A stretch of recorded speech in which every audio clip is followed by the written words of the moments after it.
Hey, everybody, it's your host, Felipe, and you're listening to the Total Basis podcast. With me, as always, is Austin Spiro. Austin, how you doing today?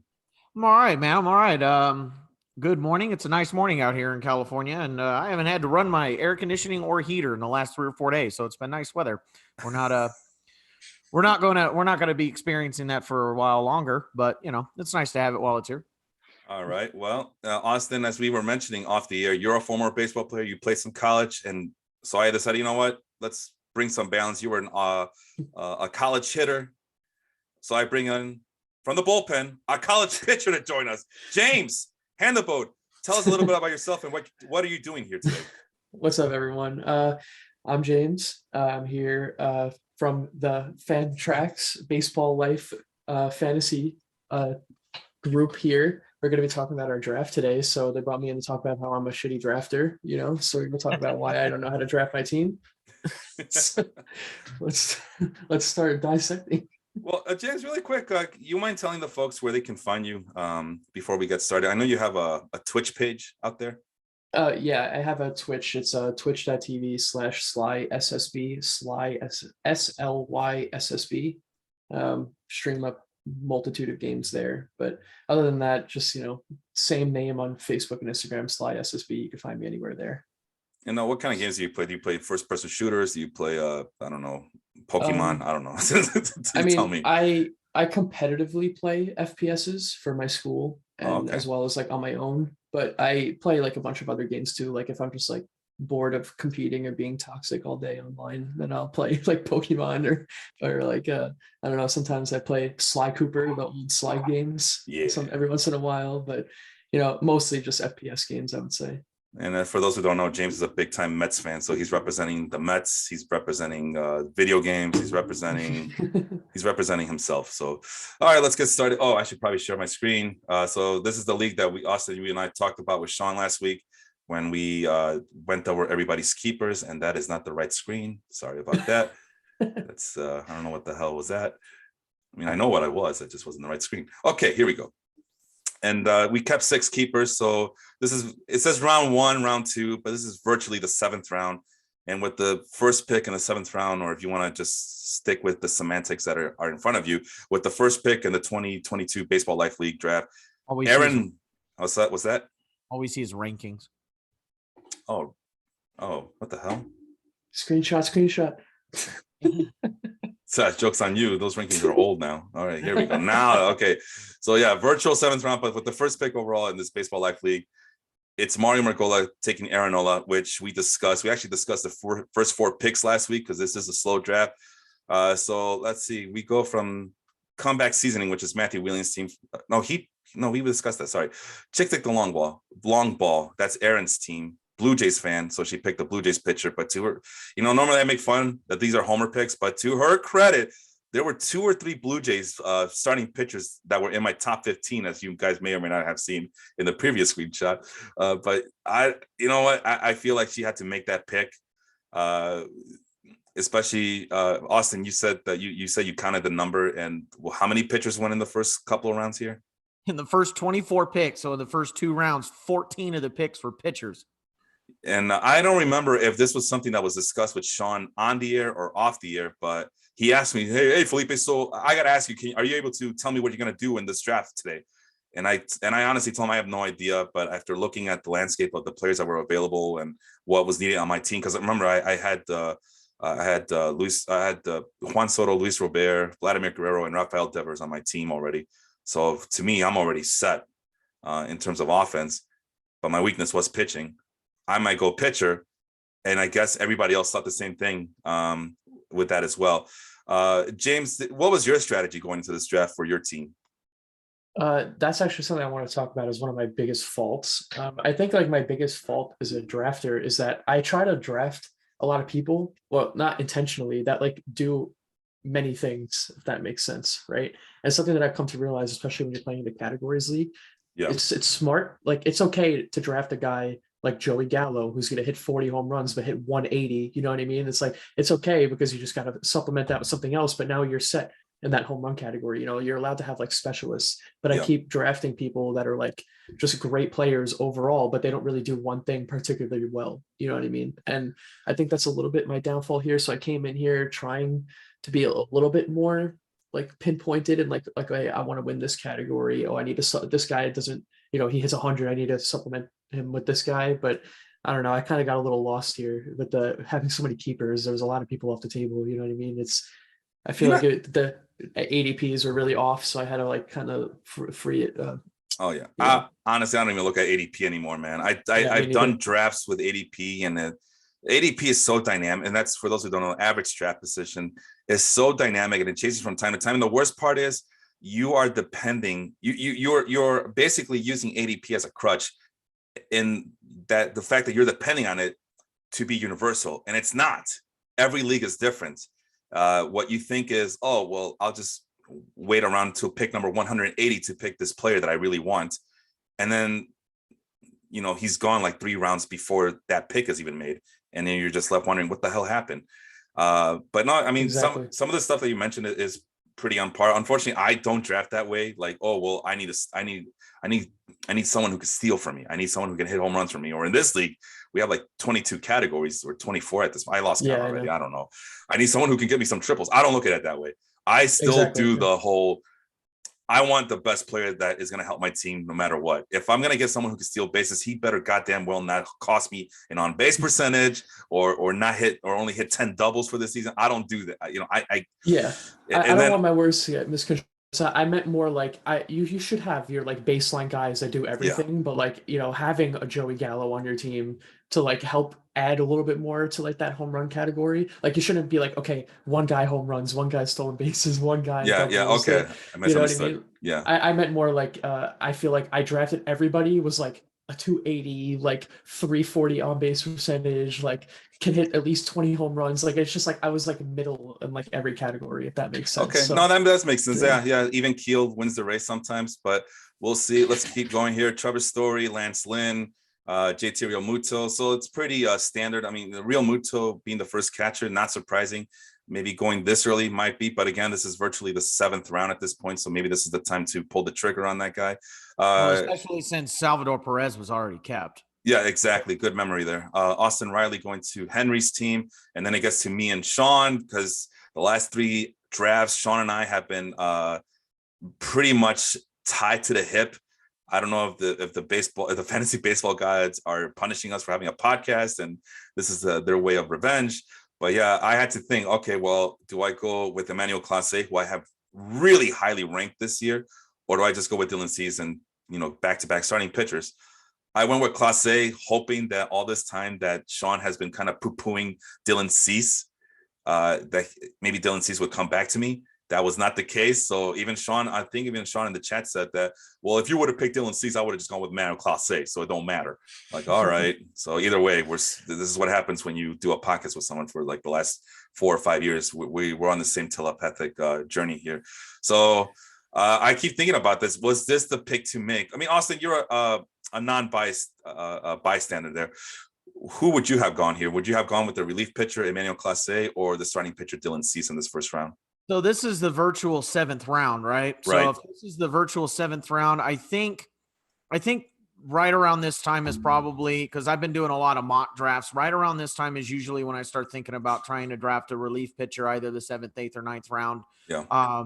Usually by the 9th round, the viable relief pitching options are gone. The Emmanuel Clases, the Edwin Diaz's, the Josh Haders, the people like that, they're usually gone in the 7th or 8th round.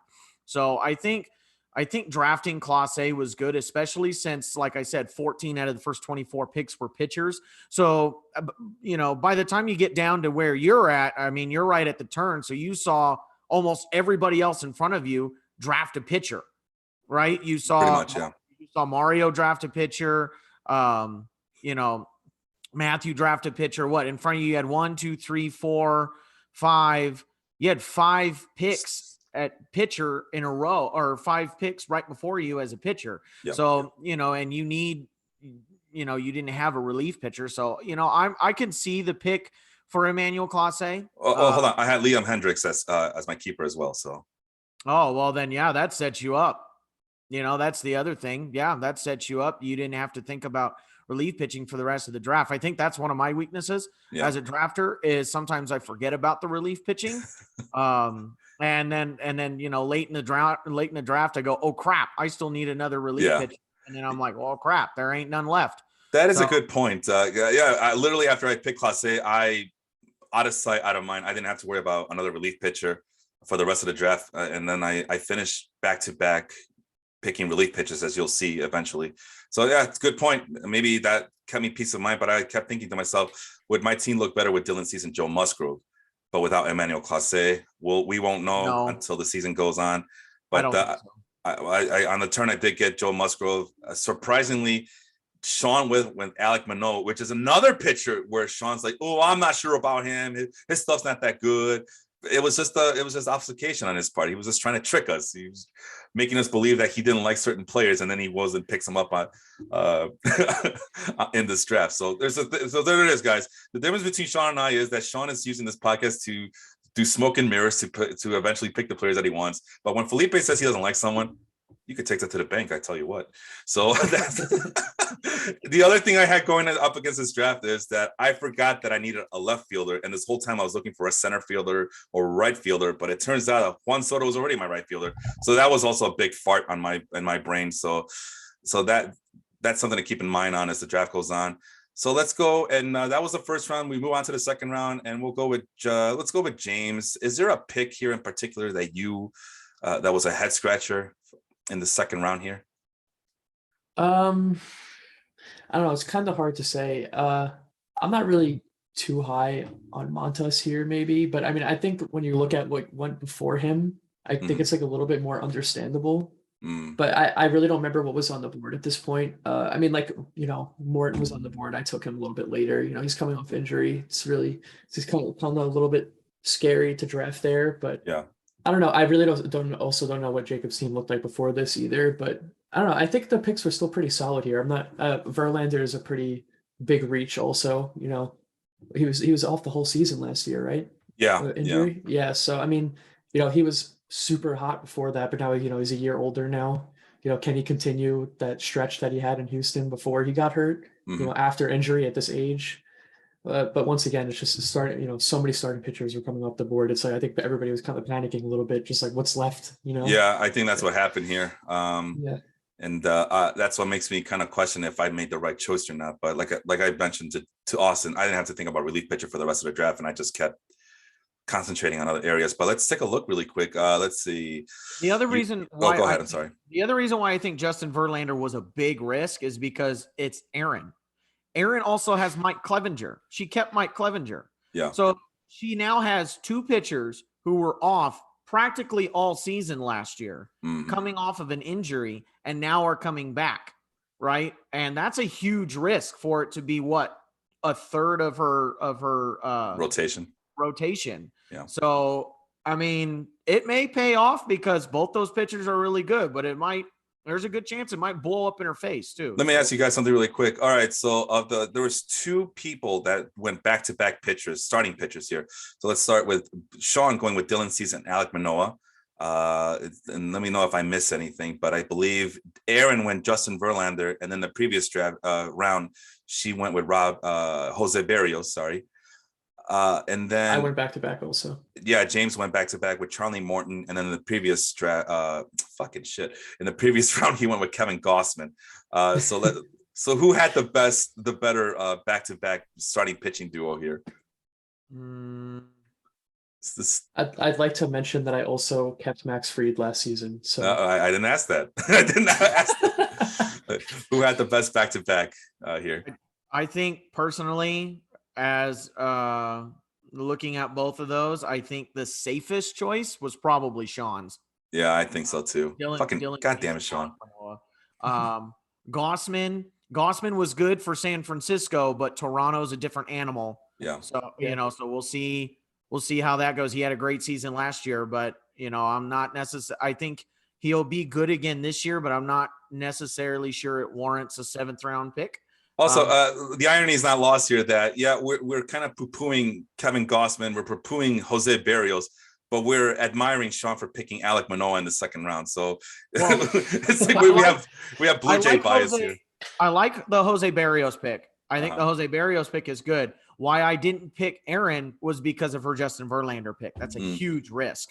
Okay. That's why I said the safest pick, in my opinion, was Dylan Cease and Alek Manoah, because both are young, both are coming up, both are improving. I mean, I kept Dylan Cease in my keeper league. Okay. So, you know, we'll see what happens. I think the safest pick was Sean's. But I think the biggest, I don't know, all three of these have great ceilings, but I think the safest pick was Sean's. And do you agree with that, James, or do you see? I agree. Okay, let's move on then. Yeah. Third round. So Mario picks Adalberto Mondesi, which is always his thing. His thing is, if I can get Adalberto Mondesi, I pretty much won the draft. Or at least I want stolen bases.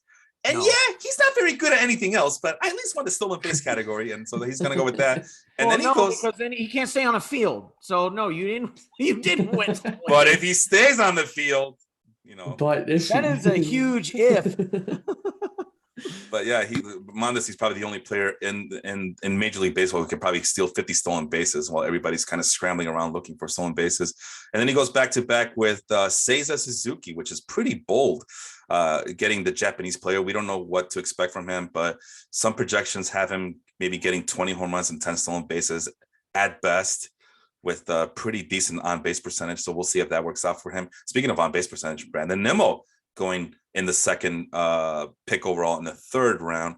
And then James comes in with Dalton Varsho. And I'll tell you what, James, that really messed up the rest of my draft, because I was hoping I can get Dalton Varsho. Good pick, James. That was a good pick. At a reasonable price. Yeah. My thing here is that in our league, everybody's always scrambling for catcher, because keep in mind we're a 2-catcher league. Thank you. So like you need to have like at least like your one guy. And last year I waited like one round too late, and I wound up with Garver and Narvaez, which honestly is not that bad, but Garver was down a lot of the year. Narvaez got hurt a lot of the year as well. And it's just, I don't know.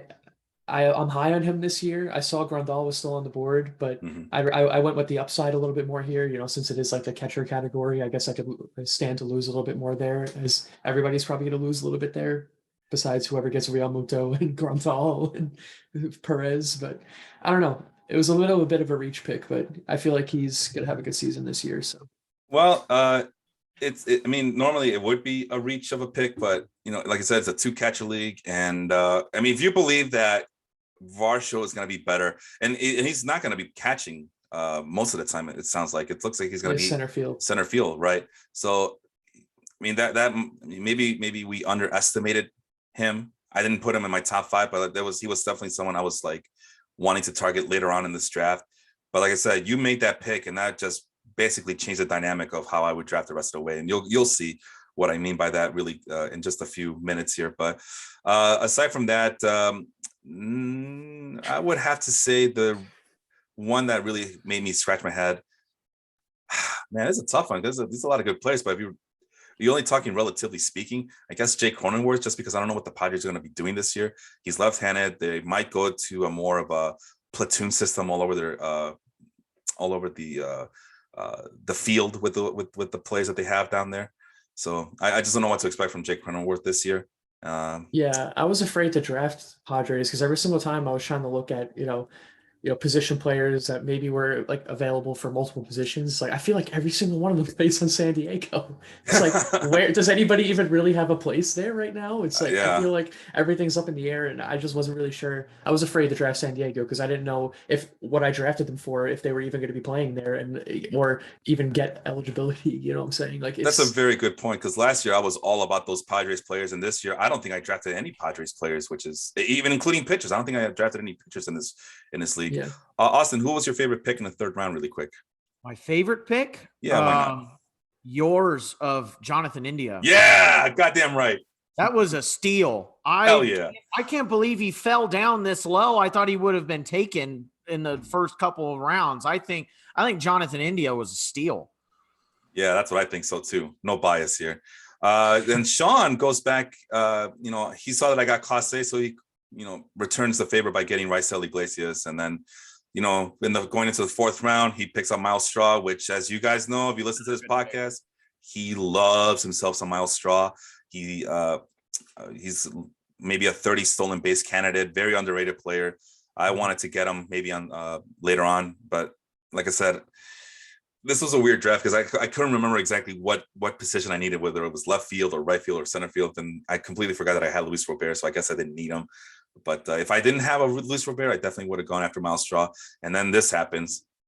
Yasmani Grandal. Why did I pick Yasmani Grandal in the 4th round? Because freaking James picked Dalton Varsho. I was like, I looked at Varsho and I'm like, I see, you know, Sean and Felipe are coming up after me after this pick here. I'm gonna take someone I think they're gonna draft here. And I guess I was right because you guys were both pissed really fast. So in the 4th round, Austin, what would you say was the most questionable pick in the 4th round? Questionable pick. Yeah. Get you thinking a little bit here.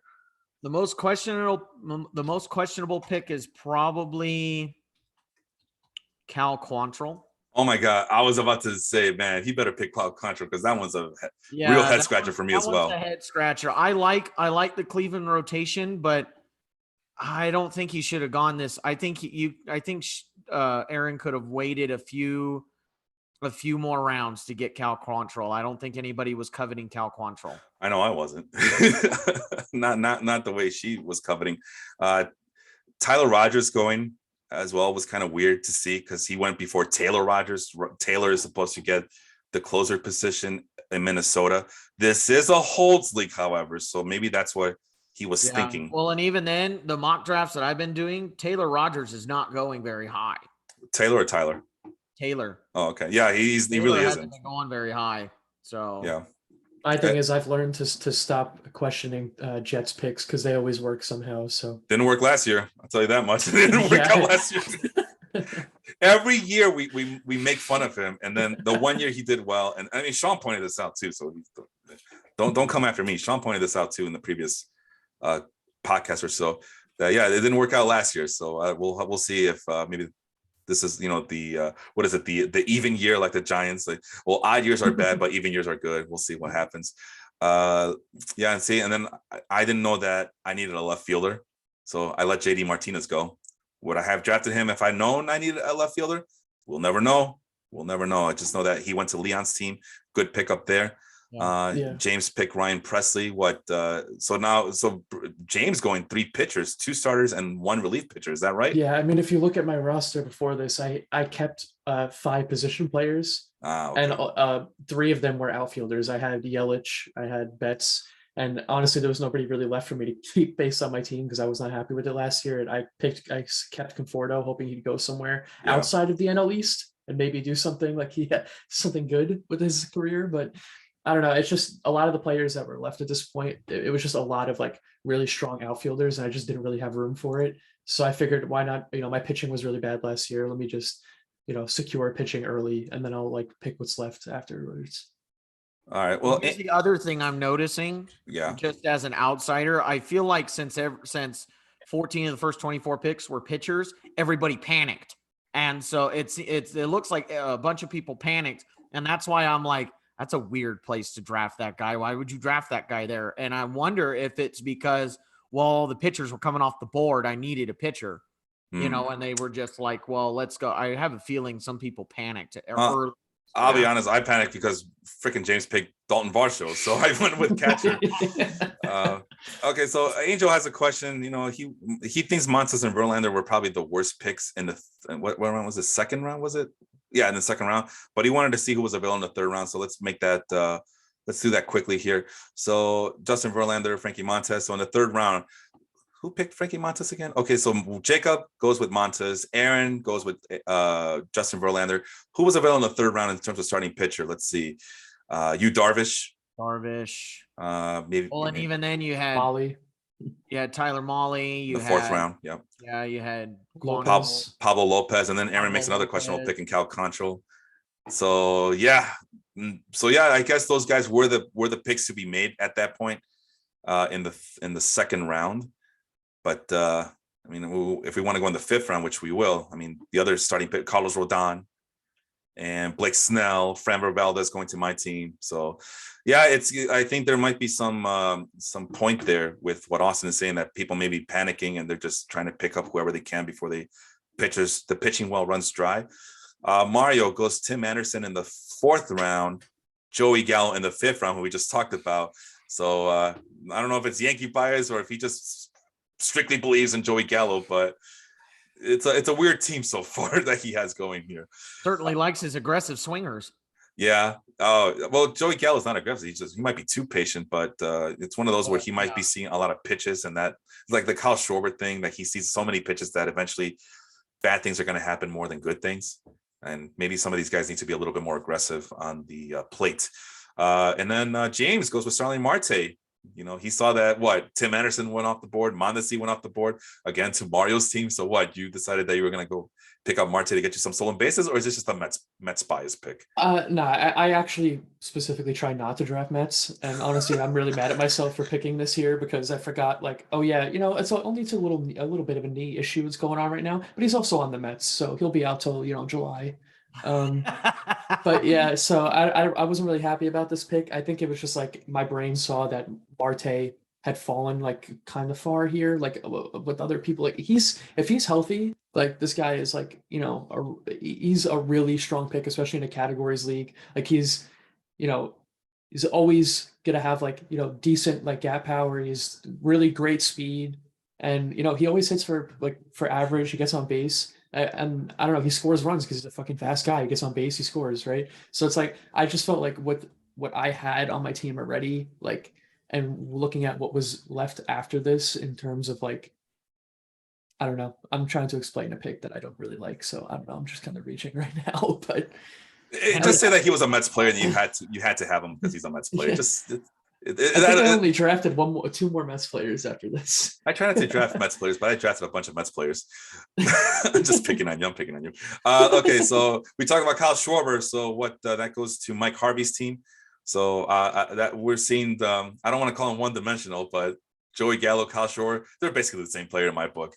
So and then Jacob goes with Ryan Mountcastle, and I'm sorry, Jake. I like you, Jacob, but man, this has to be the worst pick of this round. Yeah, I don't like that pick. Kyber Ruiz going to the Nationals fan, Leon. So Leon picked a lot of Nationals player, I feel like. So you're going to see that as a running theme there. Blake Snell, Framber Valdez, a couple of left-handed pitchers, and then Jared Kelenic going to Sean's team, which I think I had him queued up. Maybe not for this round, but maybe for the next couple of rounds. And again, I'm thinking I need a center fielder at this point, not a left fielder. I don't know what the hell I was thinking. But as you guys know, Sean traded me Luis Robert for Jared Kelenic, and it blew up in his face. So now he's gonna kind of try to make up for lost time there. See if the second year is better than the first year for Kelenic. And then, of course, because again James picked Dalton Varsho, I went and picked up Wilson Contreras, which it was either him or Tyler Stevenson. Look, and I'm just kicking myself. Should I have just gone with Tyler Stevenson? But I have Contreras ranked higher. I think he's gonna play more with the Cubs, especially with the DH now intact. I think he is going to get more at bats, more plate appearances. He should be fresher. We've seen what this guy can do in the past, but man, Tyler Stevenson just has a little bit more upside in terms of on base and batting average. What he doesn't have is a proven track record. So I went with what I thought was a quote unquote safe pick here. But yeah, this was done because Dalton Varsho was picked 2 rounds or 3 rounds before this one. So I'm curious, did you have Keibert Ruiz on your radar?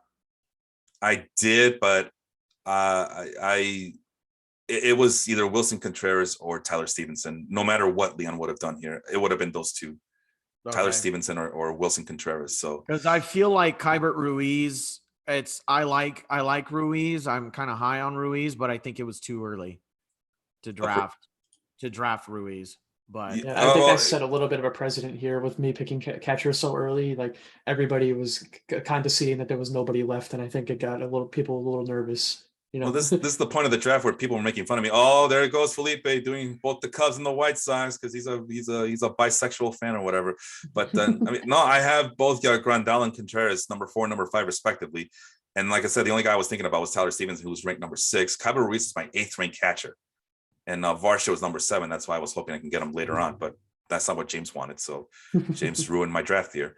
Jordan Romano, Nate Eovaldi, Ian Anderson, Logan Gilbert, which is a really good pick. Hey, I'm kicking myself. I ended up getting Framber Valdez, but I often wondered if I should have gone Logan Gilbert here instead. I probably would have gone Logan Gilbert if I didn't go catcher heavy here in the first few rounds. Well, we'll never know. But I like that pick by Mike Harvey. Dylan Carlson's a decent pick for Andrew. Brian Hayes. Oh my God, Aaron. She's had some questionable picks this year. Oh my God. Listen, man, upside for Brian Hayes is good. Unfortunately, he plays with the Pirates. I feel like between, I don't know, James, you tell me, am I overreacting with this, or you think Brian Hayes is going to be a good player this year? I don't know. I mean, he was a little off and on last year. You know, I think he was down for a little bit, right? He had some like injuries sprinkled into the season. He had some like really hot parts of his year, but I don't know if he hasn't really proven what he could do on an everyday basis yet to like be able to pick him this early, like over like some of the people that were left at this point. Well, you picked Yoan Moncada, which is another questionable third baseman. I know. This was super questionable for me too. I don't know. Why'd you pick him? Why'd you pick him?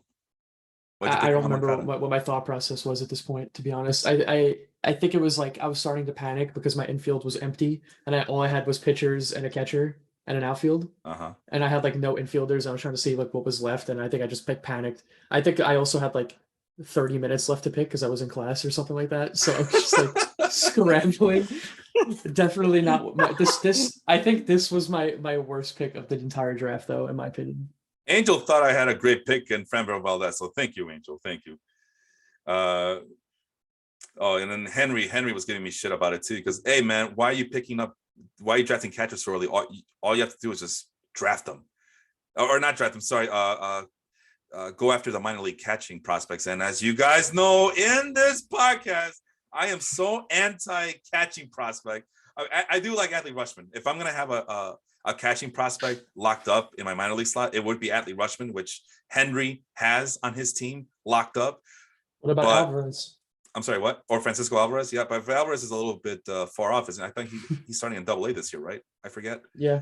Okay. I know we all saw that moonshot the other day. Yeah, I mean, he looks like he might be the real deal, but we've seen catching prospects look like real deals, and then they get to the big leagues, and they don't.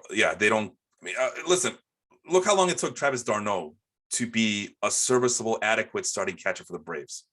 I mean, he was a serviceable, adequate starting catcher for the Mets before he got really hurt and went down that whole like landslide of he was our best hitter for like a really long time. Well, when your best hitter's a catcher, that you're in trouble. Listen, man. What about Piazza? What are you talking about? Oh, come on, he was juicing. Let's be honest here. All right, let's move on. Piazza was juicing. We're just gonna pretend that all that was real.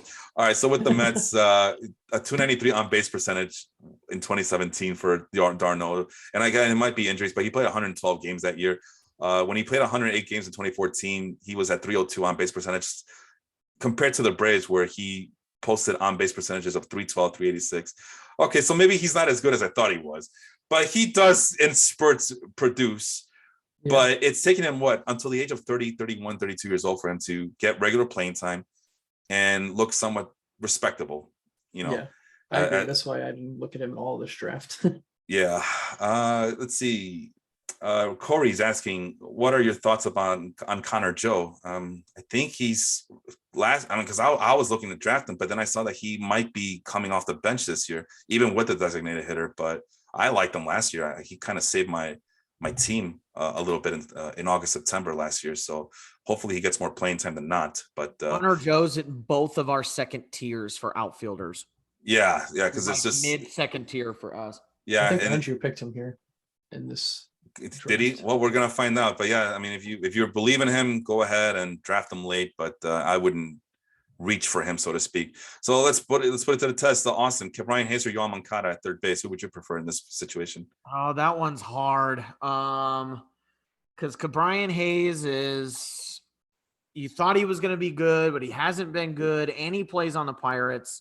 Yoan Moncada has slid a lot.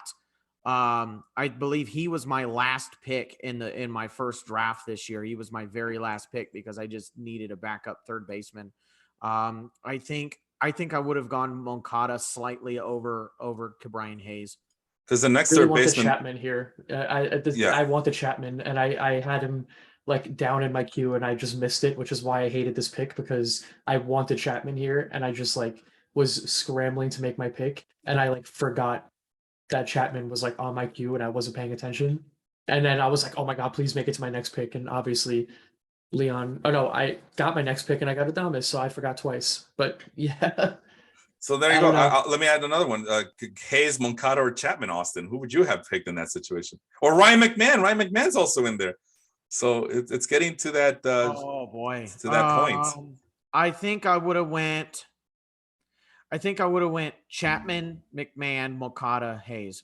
Ooh, yeah. Well, and my cheat sheet, I have Moncada, Hayes, McMahon, and then Chapman ranked number 18th overall, but that was before the Blue Jays acquired him. But I don't know. I'm still okay. So actually no. I looked at it after the Blue Jays acquired him. I'm like, I'm still gonna rank him 18th because I don't know. I'm not sure about him anymore. Chapman, that is. So yeah, that was the thing. So I have Ryan McMahon, then Moncada, then Hayes, then Chapman. So interesting. Now I'm looking at it. I guess I actually like that. So yeah, probably McMahon. Probably would have been the pick for you here, huh? Been the pick. Okay.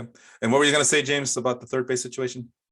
No, that was the thing. I think that's in my thought process in the moment was I looked at Chapman and I was just like, it's kind of going down a little bit. He had a really down year last year, and I think I don't remember if I was paying attention to the fact he was on Toronto now. I was just like really scrambling at this point, getting nervous. I think the fact that he's on Toronto is going to be really interesting to see if he kind of improves or not, because I mean anybody in Oakland is going to have a tough year. That's why I'm so high on Olsen this year, is because he's had really good seasons in Oakland and now he's in Atlanta. So and Angel is asking, why is Chapman so low? You guys already explained that, but I mean third base is pretty darn deep.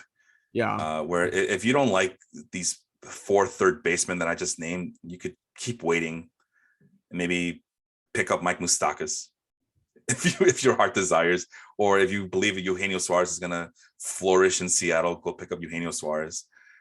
So yeah, there's certainly options. And then we didn't even wait probably till the back end of the draft and get Jeimer Candelario. I was just about to mention him. Yeah, Jaime Candelario was kind of forgotten in this draft. I had him ranked 12th overall, so that would have been a starting third baseman in any league, but not in this league for some reason. Let's move on to the rest of the draft. So you mentioned Willie Adames, that James that's the guy you got, and that's after you saw Zach Gallen and Yuli Gurriel going off the board. There's Tyler Stevenson going to Matt Whelan's team. It's a really nice pickup there for him in the 7th round. So see, that's where I was looking to get Dalton Varsho, right here in the 7th round, and then maybe I would have made a play for Tyler Stevenson back to back, but that did not happen because James ruined my draft. That's going to be like a running. That's like how many times he brings up that I've got Dalton Varsho. As you guys know, I do like myself a good running gag, so I'm going to bring it up as much as possible. That's the title of this episode. James ruined my draft. I think right after I made the Varsho pick and Felipe started freaking out, and I was like, I'm like the fantasy demon. I'm wanted for crimes in like 40 leagues, ruining people's drafts. I ruin everybody's draft every year. Well, I guess everybody else is panicking here. Well, not so much panicking, but you're seeing the last remnants of the of serviceable catchers going here. Yeah. Mitch Garver going to Mike Harvey's team. So Rhys Hoskins going to Henry's team, which kind of had me scratching my head, but I mean, if he can hit 30 home runs, I guess it's justified. I picked up Chris Sale, so that gives me Framber Valdez and Chris Sale on my rotation, so 2 lefties. And now I'm kind of wondering if I would have been better off going maybe after Luis Severino, or well, let's ask. That's the next point here. Chris Sale is the starting pitcher, and the other starting pitchers that went, never mind Sonny Gray, because he goes back to my team anyway. But you got Luis Garcia, Eduardo Rodriguez, and let's go into the 9th round really quick. John Means. Tell me a pitcher you would have preferred aside from Chris Sale in my situation. Alex Cobb, Michael Kopech, Rodriguez. Eduardo Rodriguez in the 8th round. Sean Manaea in the 10th round. Luis Severino in the 10th round. So I was thinking about getting Severino as well. And what's the last starting? And that's it. So I don't know. Was that the right pick to make? Should I have waited for those other guys? What do you think, Austin? I probably would have went Rodriguez over Sale, but because Rodriguez is now in a He had a good season last year in Boston. Now he's in a little bit more of a pitcher's park in Detroit. I probably would have went Rodriguez over Sale. Sale coming off of injury. I think I would have known what I was going to get a little more with Rodriguez than with Sale. But Sale, I think, is up there. I wouldn't have done John Means. Severino is having a hard time staying on the field. This year, I'm really trying to stay away from anybody who's had a lot of injuries lately, which is why, I've been upset in years past that I didn't get Mike Trout. But this year I'm like, I don't know if I want to pick Mike Trout, I think the only pitcher I would have picked over Sale is Rodriguez. So I think this is a pretty good pick. All right, let's move on to the 8th round. So Anthony Rizzo going to Sean. I don't know why. Maybe he believes in him in New York. Maybe he was doing this to piss me off, which I don't know why. I wasn't looking for another first baseman because, I have Vladimir Guerrero, so I don't need another first baseman. Sonny Gray is my safe pick at pitcher after picking Chris Sale. I'll tell you what, man, I saw the strikeout numbers he posted last year, and me and strikeouts. not that I was trying to do that in this draft, but Chris Sale, if he could at least get me that amount of strikeouts like he did in those last 9 starts last year, that would be fantastic. And then back to now you're seeing, we saw a panic at starting pitcher. We've seen a little bit of panic at catcher, but now in this round, I think this is the round I'm looking at it. And this is a round where everybody started panicking and going after relief pitchers. So Corey Knebel, Mark Melancon, Craig Kimbrell, Taylor Rogers, Scott Barlow, Jake McGee. Lots of relief pitchers going here. Angel has a comment. James pick in the 8th round with Eduardo Rodriguez is a great pick. Just not sure how Rodriguez will pan out with a huge contract. So even when he's trying to, give you kudos for it, he still questions it. So that's not his story of Eduardo Rodriguez's life, though, right? I think it's a good pick for the 8th round. I think that was a very, very good pick. I think he'll be worth an 8th-round pick. James, who was your favorite relief pitcher selected in the 8th round here? My favorite relief pitcher selected. Yeah, in the 8th round. Let me see. So it might be a little bias here. I don't know. I think this is a tough pick, honestly. You got 10 I feel seconds. like that. 9. I don't know. 8. 7. Pick one. I don't know. I guess maybe Rogers. I don't know. It's a tough choice for me. I feel like they're all like kind of like Melancon is like, sure, he's like a saves demon every year, but he's like now he's on Arizona and it's like he's getting even older now. You know what I mean? Yeah. And like McGee is on San Francisco. He got so many like opportunities last year because San Francisco was just caught lightning in a bottle. But it's like, is he going to get the same opportunities this year? Nope. Is he even going to be closing this year? Nope. I don't know. I think it's just hard to pick. Duvall, isn't it? It's Camilo Duvall, but I mean McGee. Well, that's who I picked next up here. Well, good job. Well, I like we talked about this with Sean a week or two ago. I like McGee. He doesn't. He thinks he's a fraud, but I think McGee is still serviceable. Though Sean did mention that once the sticky stuff things were being enforced, that McGee's production kind of plummeted. So we'll see if that's the case or not. Yeah, I saw that too. Oh boy, yeah, kind of with me and you, Darvish. I kind of have a sour taste in my mouth with you, Darvish, right now. But no, when McGee is on his game, he could be one of the better relief pitchers, and it's a holds league, so we'll see. And he will vulture some saves every once in a while from Camilo Duvall, but we'll see. I mean, obviously, I'm biased towards Taylor Rogers. He's always been a favorite of mine. I just didn't like him enough this year to draft him, but he goes to Mike Harvey. So Mike Harvey gets a couple of shout outs in the last couple of rounds here. Let's move on to the 9th round. We see Mario picking Brendan Rodgers as his last pick. That was a guy I was kind of targeting Brendan Rodgers in the 8th round, I should say. So he picks Brendan Rodgers in the 8th round, and then he turns around and gets John Means in the 9th round, like we talked about. So I don't know, man. Not a big fan of John Means, but we'll see. There's Camilo Duvall. So that's pretty interesting that Jet is picking up all the backup closers. So him picking up the backup closer was James's benefit because he gets Camilo Duvall in the 9th round as his closer. Dulles Garcia going to Matt Whelan, Alex Cobb. Oh, Jesus Christ. Listen, man, I know I've been pretty adamant. I've been pretty excited about these Giants starting pitchers, but I'm still questioning Alex Cobb here. So I don't know. Austin, Alex Cobb, Michael Kopech. Who's the other pitchers? Luis Severino, Sean Manaea. And let's go into the 11th round, see if we can find more starting. Marcus Strowman, starting pitchers here. Marcus Strowman or Noah Syndergaard. Who would you, any of those guys would have been better than Alex Cobb for Aaron here? in the 9th round. Probably would have gone Strowman there instead. I was surprised that he slipped 2 more rounds. Probably. Is Alex Cobb a starter now? He's still a starter, right? Last I checked, yeah, for the Giants. Yeah. Well, I guess she drafted it for her pitcher. I don't know. I probably would have went either Strowman, Kopech, or Manaea. Depends on what she needs, because if you're looking for, well, she already have Verlander and Jose Barrios. We know that much. Yeah.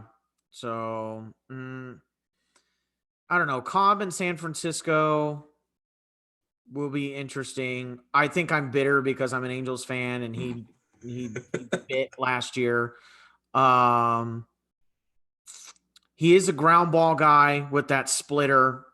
The Angels announcers called it the thing, and it was driving me nuts. It's like a split change. I don't know. I think I would have gone Kopech over Cobb. But I mean, I think she just needed ERA, less strikeouts, and a little more, or not as many strikeouts with Barrios and Verlander there, and needed a little more ERA. And Kopech will probably give you more strikeouts. So all right, that was probably her play there. And that's assuming that Kopech is starting like on the White Sox, because we don't know what's going on. So yeah, CJ Cron, love that pick. Well, I wanted him, but when you have Vladimir Guerrero, you don't need him. But yeah, love that pick of Akil Baddoo. Again, I had him queued up next as my next pick, thinking I needed a center fielder, forgetting that I had Luis Robert. But he goes to who's that? Jacob. He goes to Jacob's team over at the step back, and Leon pairs up Kyber Ruiz with Gary Sanchez.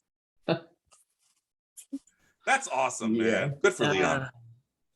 Yeah, I don't know. I don't like Gary Sanchez, so I'm going to say that's a bad pick. But it's also the 9th round, and everybody, it looked like, panicked on catchers.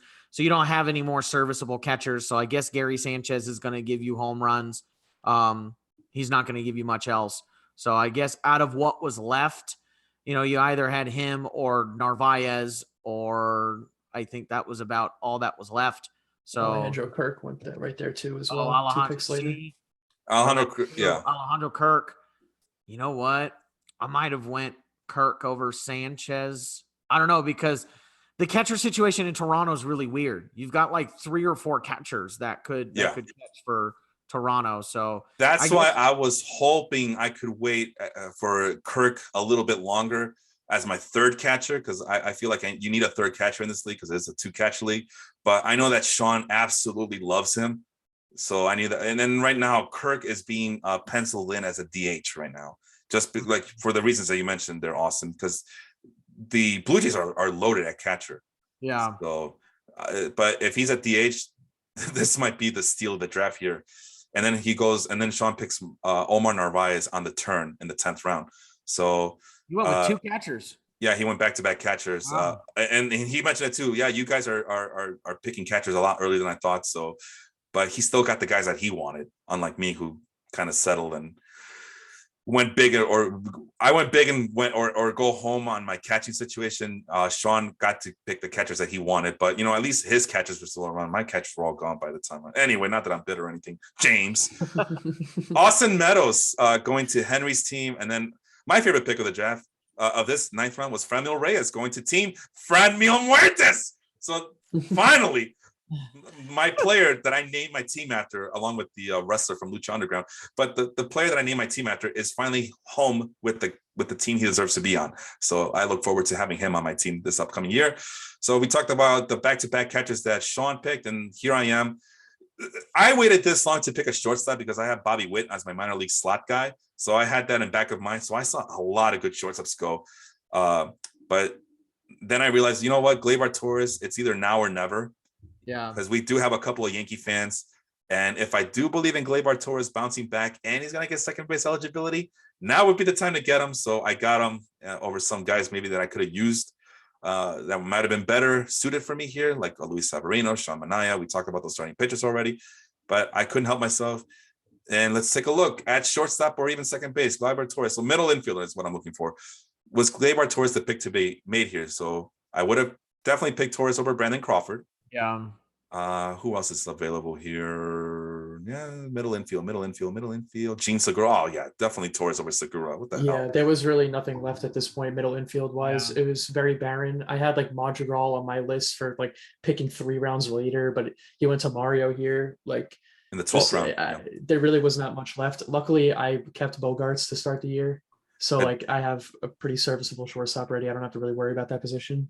Eduardo Escobar going to 13th round. Ahmed Rosario going also in the 13th round. I'm sorry, I would have still preferred Gleyber I would have done Gleyber Torres. I'm not touching Torres was Eduardo Escobar, not touching Gene Segura, not touching any of those guys. I think Gleyber Torres was the pick there, especially since you have Bobby Witt, who's already projected to start for the Royals and is looking good this spring. So yeah. I think I had Gleyber queued up for the next round where I went Escobar, but you took him here, so I couldn't get him next. But you ended up getting Joey Votto, though. Yeah, I got Votto because I also had Crone queued. I was gonna go Crone in round 10, and then I was gonna go Gleyber in round 11. Oops. But they both slipped right. No, well, whatever. You got Dalton Varsho, so it doesn't matter. All right, let's read some. Votto's a good OBP pick, though. Yeah, that's what I needed at this point. He'll get you some homers. Yeah, I was looking I had a lot of Ks on my team. Like my OBP was really low. I was like, I just need someone who's just gonna get on base, and it's like I was like very middling in like the home run category. So I was like, I could go at Votto and get a little bit of both. So I just decided to go here. I like the Votto pick there. That's the pick. I don't. Whatever. Angel has a comment here. Alex Cobb has been questionable since his days with the Rays. I liked Alex Cobb when he was coming up with the Rays, but then he came up and he didn't do much of anything. So I don't know. He'll always be a mystery to me. Elias Diaz is probably the worst pick in this 10th round, as Andrew probably looked around and said, crap, all the catchers are gone. And nobody told me about it. So he picks. That's what I'm thinking. I don't know. Was there any catchers left over? Let's find out. No, there was like nothing. Well, Travis d'Arnaud, Eric Haas, Sean Murphy in the 11th round, Mike Zunino in the 12th round. I think all of those guys would have been better off than Elias Diaz. But maybe Andrew knows something I don't know. So Colorado. I was going to say probably thinks he didn't do anything last year. Elias Diaz, fuck that guy. So Colorado's building a little bit this year. Maybe, I don't know. They gotten some weird moves going on there. They got Grichuk. And they still suck. They're still gonna suck. The Rockies are gonna be awful, man. I don't know. All right, so here let's give some respect a little bit here. Let's take a step back and let's look at Elias Diaz last year. 18 home runs. Strikeouts were down from 2020, so that's good in terms of strikeout rate. Walks were up. Hit 246, which is the highest he's done since 2018. Still a 310 on base percentage in an on base league. But why do you get Elias Diaz? Because he can come in with Colorado and hit for a 464 slugging percentage. I still say he sucks. So I don't care what. But compared to like d'Arnaud, who might play 5 games next year, and then like Sean Murphy and stuff like, I don't think it's that bad. True. If you look at what's left. I guess. I don't know. It's bad compared to what other players went in that round, but like then again, like it's good that he went catcher there because then all the rest of the catchers were going the next round, so he might not have even gotten him if he would have needed. And so depending on Elias Diaz to save your catching position, I don't know, man.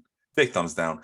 Dominic Nunez is the backup catcher for the Rockies, and he's not any better. So we'll see. We'll see how this pans out for him. So you mentioned the guys that went after Elias Diaz: Will Smith, Hunter Renfroe, Joey Votto, Devin Williams, Alex Kirilloff. I definitely would have gone after Devin Williams, but Jet wanted him back on his Milwaukee Brewers team. So he's a big Milwaukee Brewers fan. So he went after Devin Williams.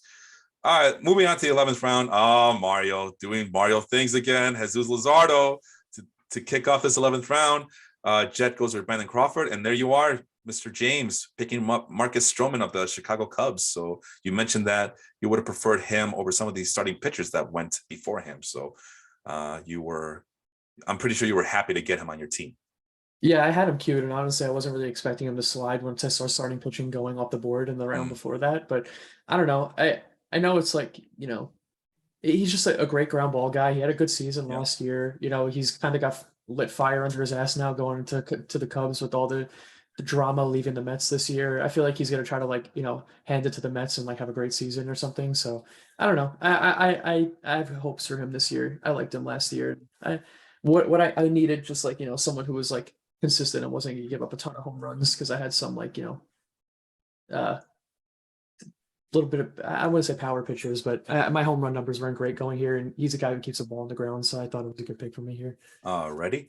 Let's see. Lourdes Gurriel going back to Erin. Erin, as you guys know, big Blue Jays fan, so she's getting her fair share of Blue Jays. I mean, they're ready to get a good season going, so Erin wants to be a part of all that. Listen, man, when your team is going to be that good, it's only going to be a matter of how many guys you can get in because they're so good from your favorite team. So I normally don't like that, but man, if I'm a Blue Jays fan, I'm definitely trying to draft as many Blue Jays players as I can. Yeah. I know I have one in Vladimir Guerrero Jr., the 2021 MVP of the AL. You know, in the perfect world, and not some gimmick player. Not that I'm still bitter about that. Travis d'Arnaud, we mentioned Eric Haas. We mentioned Eric Haas we mentioned before. Noah Syndergaard to Leon's team. What do you guys think about that? Austin, you're a big Angels fan. You're excited for Noah Syndergaard this year? Personally, no. You know, I don't know if you guys remember the post I had a long time ago where it was like, here's what the free agent pitching market looked like if it was a schoolyard dodgeball game. And it's like, well, we'll grab him. And then it's the Angels' turn. And it's like, we'll get Broken Noah. And then Broca's like, what did he say? Oh, Carlos say something bad about Jeter. So, you know. Yeah, I mean, I'm a huge Noah fan. I just don't, I it hurts me to say this, but I don't really think he is going to have much left. I think he'll be okay. I mean, I just see Angels. That being said, down here at round 11, I like the pick because I mean, there is a ceiling for him to get a lot of strikeouts. He could go back and, you know, I'm sure he's not going to be the Noah Syndergaard of old or he's mowing everybody down, but there is an upside here and he could be a good pick for round 11. So I do like this pick down in round 11. Now, if it was a few rounds earlier, I would have said it was terrible, but terrible. But I think in round 11, I think it's a pretty good pick. And of course, I go and pick up Marcelo. I'm sorry, James, you were saying something. I was just gonna say the only thing here for me is that if you look literally 4 picks later, Tanner Hook goes. And Angel, I think that would have been a better. That was a good pick. Yeah, I just see Angels as like the place that pitchers go to die, in my opinion. my Sorry, God. Austin, but like I don't know. Like I don't think picking Noah here over like Tanner. You guys are so rough. Right. It's California. There's been studies conducted that something in being at sea level does wonders to pitchers. They play against some of the bigger ballparks out in the AL West. Oakland comes to mind. Angel Stadium is supposed to be a pitching friendly. What about all these Angels pitching, like big pitchers that the Angels are always taunting about and everything? And then it's like I didn't say they were excellent. They have Ohtani. That's it. You know, it's even Ohtani. He needs to be babysat because of Ohtani and Syndergaard. They need to go to a 6-man rotation. But Patrick Sandoval flourished last year, and you know, obviously you need talent, and the Angels have been very poor all up and down that goddamn organization. Awful at talent evaluation. But I mean, and player development. I mean, you have Reed Detmers, right? You have Reed Detmers who was blowing it up down in the minors, but then he gets up here, he gets blown up, right? And it's like, I mean, it's not even like, oh, he's in the minors, it's okay. It's like, no, the dude got rocked. Like he came up here and he just got rocked. So, you know, they're not good at development either. Their minors have sucked for the past 6-7 years. Yeah, it's been pretty. I mean, that's the real reason why. What the hell? What the hell is the guy's name? Mike Trout has seen no success in terms of team accomplishment. I mean, he gets all the individual accolades, but yet you guys are seeing it. This is a team sport. Let's see. What's his face? Dylan Bundy with the Angels had a pretty darn good season in 2020, although it was a shortened season. And of course, he got lit up in 2021, but he benefited from exclusively playing just the AL West and the NL West schedule in 2020, that shortened season. So there is some, you know, positivity about pitching out of LA if you could just get the right mix of talent and the ballpark factors that go in playing out in California. So I think Noah Syndergaard will benefit from that. Patrick Sandoval has benefited from that. I remember Andrew Haney for a little bit also benefiting from that before the rest of the league caught on. Andrew Heaney. Yeah. And Emphasis then on a little bit. and then That's who's the guy who point. died? Tyler Skaggs. It's pretty good. That's a nice way to put it, Felipe. Who's the guy who died? Yeah, the guy who died. That's I mean, that's the freaking Angels. When they're not developing pitchers, the few pitchers that they do develop, they end up dying anyway. So let's just be real. Nick Edenhard, rest in peace. Tyler Skaggs, rest in peace. Yeah. Stop giving your players what opioids? Was it? It was opioids and fentanyl. God damn. All right, let's go on. 11th round, Marcell Ozuna. This is where the point of the draft where I realized, crap, I need a left fielder. And luckily, well, it wasn't the 11th round. Maybe it was earlier than the 11th round, but I had Ozuna just chewed up, ready to go, and I kept skipping on him because I wanted to plug up other holes. And I was so surprised that even Henry didn't pick Marcell Ozuna. I know that Henry was always a big fan of Ozuna for a long time. So I'm like, all right, well, if nobody wants Ozuna, I will take Ozuna. All right. So I'm pretty proud of myself with that. So now I got Ozuna. Does he Luis play Robert. this year, though? Has he been playing? I think he's supposed to, yeah. And if he doesn't, whatever. Left fielders are a dime a dozen. Whatever. I don't care. I'll be fine. Don't worry about me, man. I'll be fine. So Ozuna, Luis Robert, and Juan Soto. James, you said that he is playing, right? I think so. I mean, I know they have Rosario now, and they have Rosario, Soler, and they do have Duvall. Soler went to the Marlins. He did? Okay. Well, they have Duvall still. So they have Duvall, Acuna, Ozuna, Rosario. I don't know. I feel like it's a little packed out there. Maybe there's a move there in the future, but I don't know. I'm pretty sure he's supposed to play this year. I don't remember hearing anything that he's not going to play. Yeah, I mean, I doubled and triple checked, and it looks like he said his I'm sorry's. He went through those programs. I think he's good to go, man. All right, here's what the Braves looks like right now. Eddie Rosario is in a platoon situation with either Guillermo Heredia or maybe even Orlando Arcia. I think Orlando Arcia, formerly of the Twins, if I'm not mistaken. Anyway, I'm mixing up guys here. I think maybe he's the guy with the Brewers. Never mind, forget it. But either way, DH now. So yeah, Alex Dickerson at DH. Yeah, exactly. Right. But he's in a platoon situation, so don't worry about it. Adam Duvall, for some reason, is listed as center fielder. I thought I would never see the day that Adam Duvall would be listed as a center fielder. That's crazy to me. Yeah. And then Marcell Ozuna. None of those guys are going to overtake Marcell Ozuna. I'm sorry. That's just not going to happen. So good job, Felipe. Thanks, Felipe. Angel saying that Tanner Hoak is the steal of this round, or will be a steal, I should say, in the 12th round. So far, Sean getting a lot of high marks from the crowd out there. There's Heimer Candelario, as we mentioned earlier. Also a good pick. Thank you. He's my corner infield, a starting player. If he doesn't get any home runs, he'll definitely get all the doubles he can handle. Let's move on quickly. Tyreek Skubal, Gene Segura. Oh, God, Gene Segura. That's not a fan. Nelson Cruz, though. Good. Not good. I don't like it.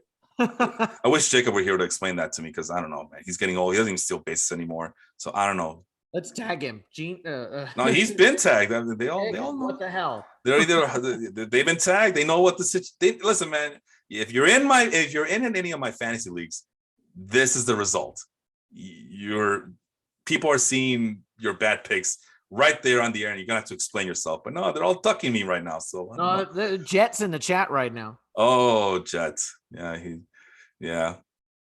I'm not sure what he needed from that pick there that he went Segura, but like if I just looking in that round, if he needed middle infield, I might have gone Madrigal before I went Segura. Yeah, I think I would. At least you're getting the average stuff from him. Like you're getting the the average base percentage from Madrigal, but I don't really know. I mean, Segura hasn't really been much. He had like a couple of hot stretches, but I don't know. Maybe he's a Mets fan and he gets killed. We're used to getting killed by Phillies players, so maybe he's expecting that he's going to get a some hits off the Mets this year. Listen, man, there's other teams besides the NL East teams out there. All right, I'm just saying there's 5 other divisions to go with. Jose Urquidy, finally a pick that I can agree with Aaron on. Yay, I like that. Listen, I tell people this all the time. You cannot go wrong with any Houston Astros starting pitcher.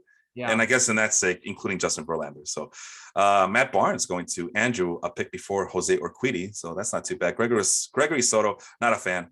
But Matthew probably needed some saves.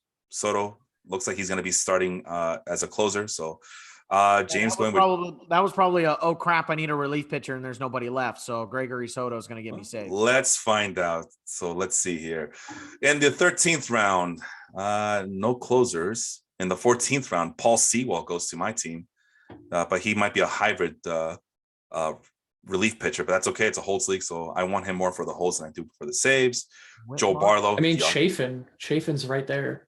Where is he? Going to Detroit. He went to Jet in round 13, second pick. Oh, oops, I missed it. That's how little I think about Andrew Chafin. And Chafin's coming off a year with like what 20 something holds, like 25 holds or something like that. Crazy number last year. Yeah, Jet's been going after the backup closers and all the guys who are supposed to get the holds. So I see what his strategy is. It's pretty interesting. Let's see if it works. But we still got to account for saves. So you can't just ignore the whole category there. This what is it? Stolen bases? I don't think so. Who is he? Felipe? All right. So Paul Sewell goes in the 14th round. Lou Trevino goes in the 14th round. I like Trevino, but he hasn't struck out enough guys for my liking. Nice pickup here. Luke Jackson going to James's team in the 14th round. So I think any of those guys would have been better than Gregory Soto. So sorry, Matthew. Jordan Montgomery going in the 12th round. Now we go back to the 12th round, going to James's team. That's a nice pickup there. Adrian Hauser. Sean loves Adrian Hauser. I am very skeptical of him, but Adrian Hauser. I think Hauser is the one that gets pushed out for Ashby. I don't know, man. I think Hauser does enough to eat up innings there, and they're gonna need a lot of innings to be eaten up in that rotation. They might go 6-man rotation again. I don't know. Maybe. And then we mentioned Nick Madrigal. So Hauser goes to the Brewers fan. Let's go on to the 13th round. Joe Adell. Hey, he's looked good this spring. He's had a good handful of homers. We'll see. So don't get your hopes up too high. But listen, his life.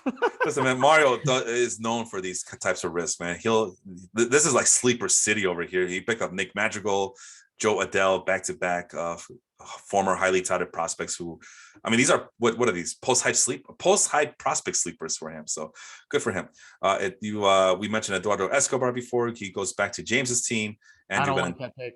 I don't like it either. I really wanted Madrigal here because I wanted the average for my team. Like I was kind of like a middling average here, but I had no second base and I didn't really like any of the guys that were left for my team. Like I didn't think anybody really made sense for me. Is Mark Hanna qualified second base? Let me see. No, he's first. He's going to be all left field this year. Oh, cool. Good for Henry there. 14th round pickup. So yeah, take a look. Were there any other middle infielders that James could have gone with here? Not in the 14th round. Not middle. I needed second base specifically. Oh, second base specifically. Okay, let's look for that's second why base. I got Escobar. The next second baseman is Josh Rojas, who goes in the 16th round. Okay, Luis Arias, but he's injured at the moment. But he would have been a nice stash pick for you there.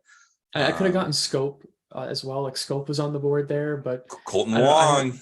Colton Wong. Yeah, see, there's your Mets bias creeping up on you. I don't know. Look at the lineup for the Mets this year. Look at the guys that are around him. You know what I mean? It's like he's coming from a team like Arizona, right? He's going to a team that he's going to be surrounded by guys like Canna, Alonso, like I can't explain it. I'm just saying, like, he has a great lineup around him now. He came from being like one of the only like real threats on a lineup to go into a team that has he's gonna be surrounded by people that can mash the fucking ball. He's gonna see some better pitches. Yeah, man, listen. Just when in doubt, just say I'm a Mets fan. I couldn't help myself. I don't like Colton Wong. I don't like Wong. I don't know. But you don't like Eduardo Escobar either. You kind of just like said, well, I had to pick a second baseman, so I picked the Mets player because he's on the Mets. Come on. All right, I'm messing with him. Okay, bisexual Chicago fan. Ooh, got me back with that. Listen, James, you could have done us all a big favor, and you could have gone after Nicky Lopez to piss off Sean. That's what you could have done right there in that situation. All right, let's go back a little bit. Enough joking around. Eduardo Escobar, Andrew Benintendi, Ahmed Rosario, going to Aaron's team.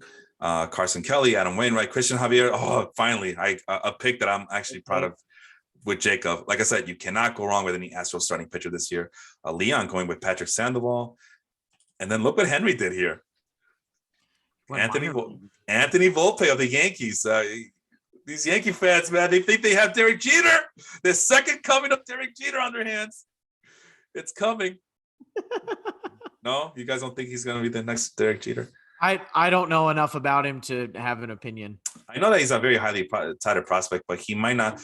I wasn't targeting him because that doesn't look like he's going to be called up anytime soon. I might be wrong in that assessment. Actually, Austin, you were the one in charge of all that. So why didn't you put Anthony Volpe in our cheat sheet that we were working on this year?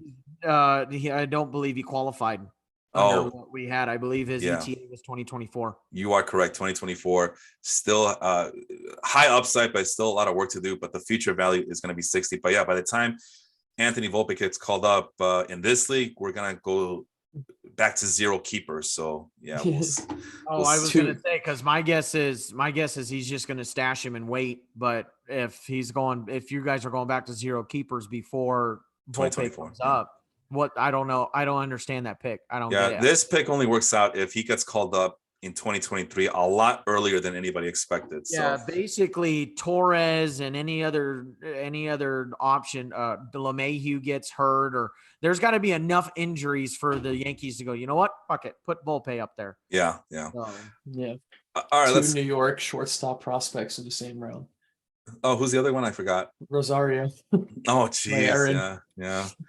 All right. And then Sean the Yankees also have Oswald Peraza, who I believe is also a shortstop prospect. Yeah, but you know how shortstop prospects are. I mean, they can just interchange them here, there, and everywhere. That's the beauty about getting shortstop prospects.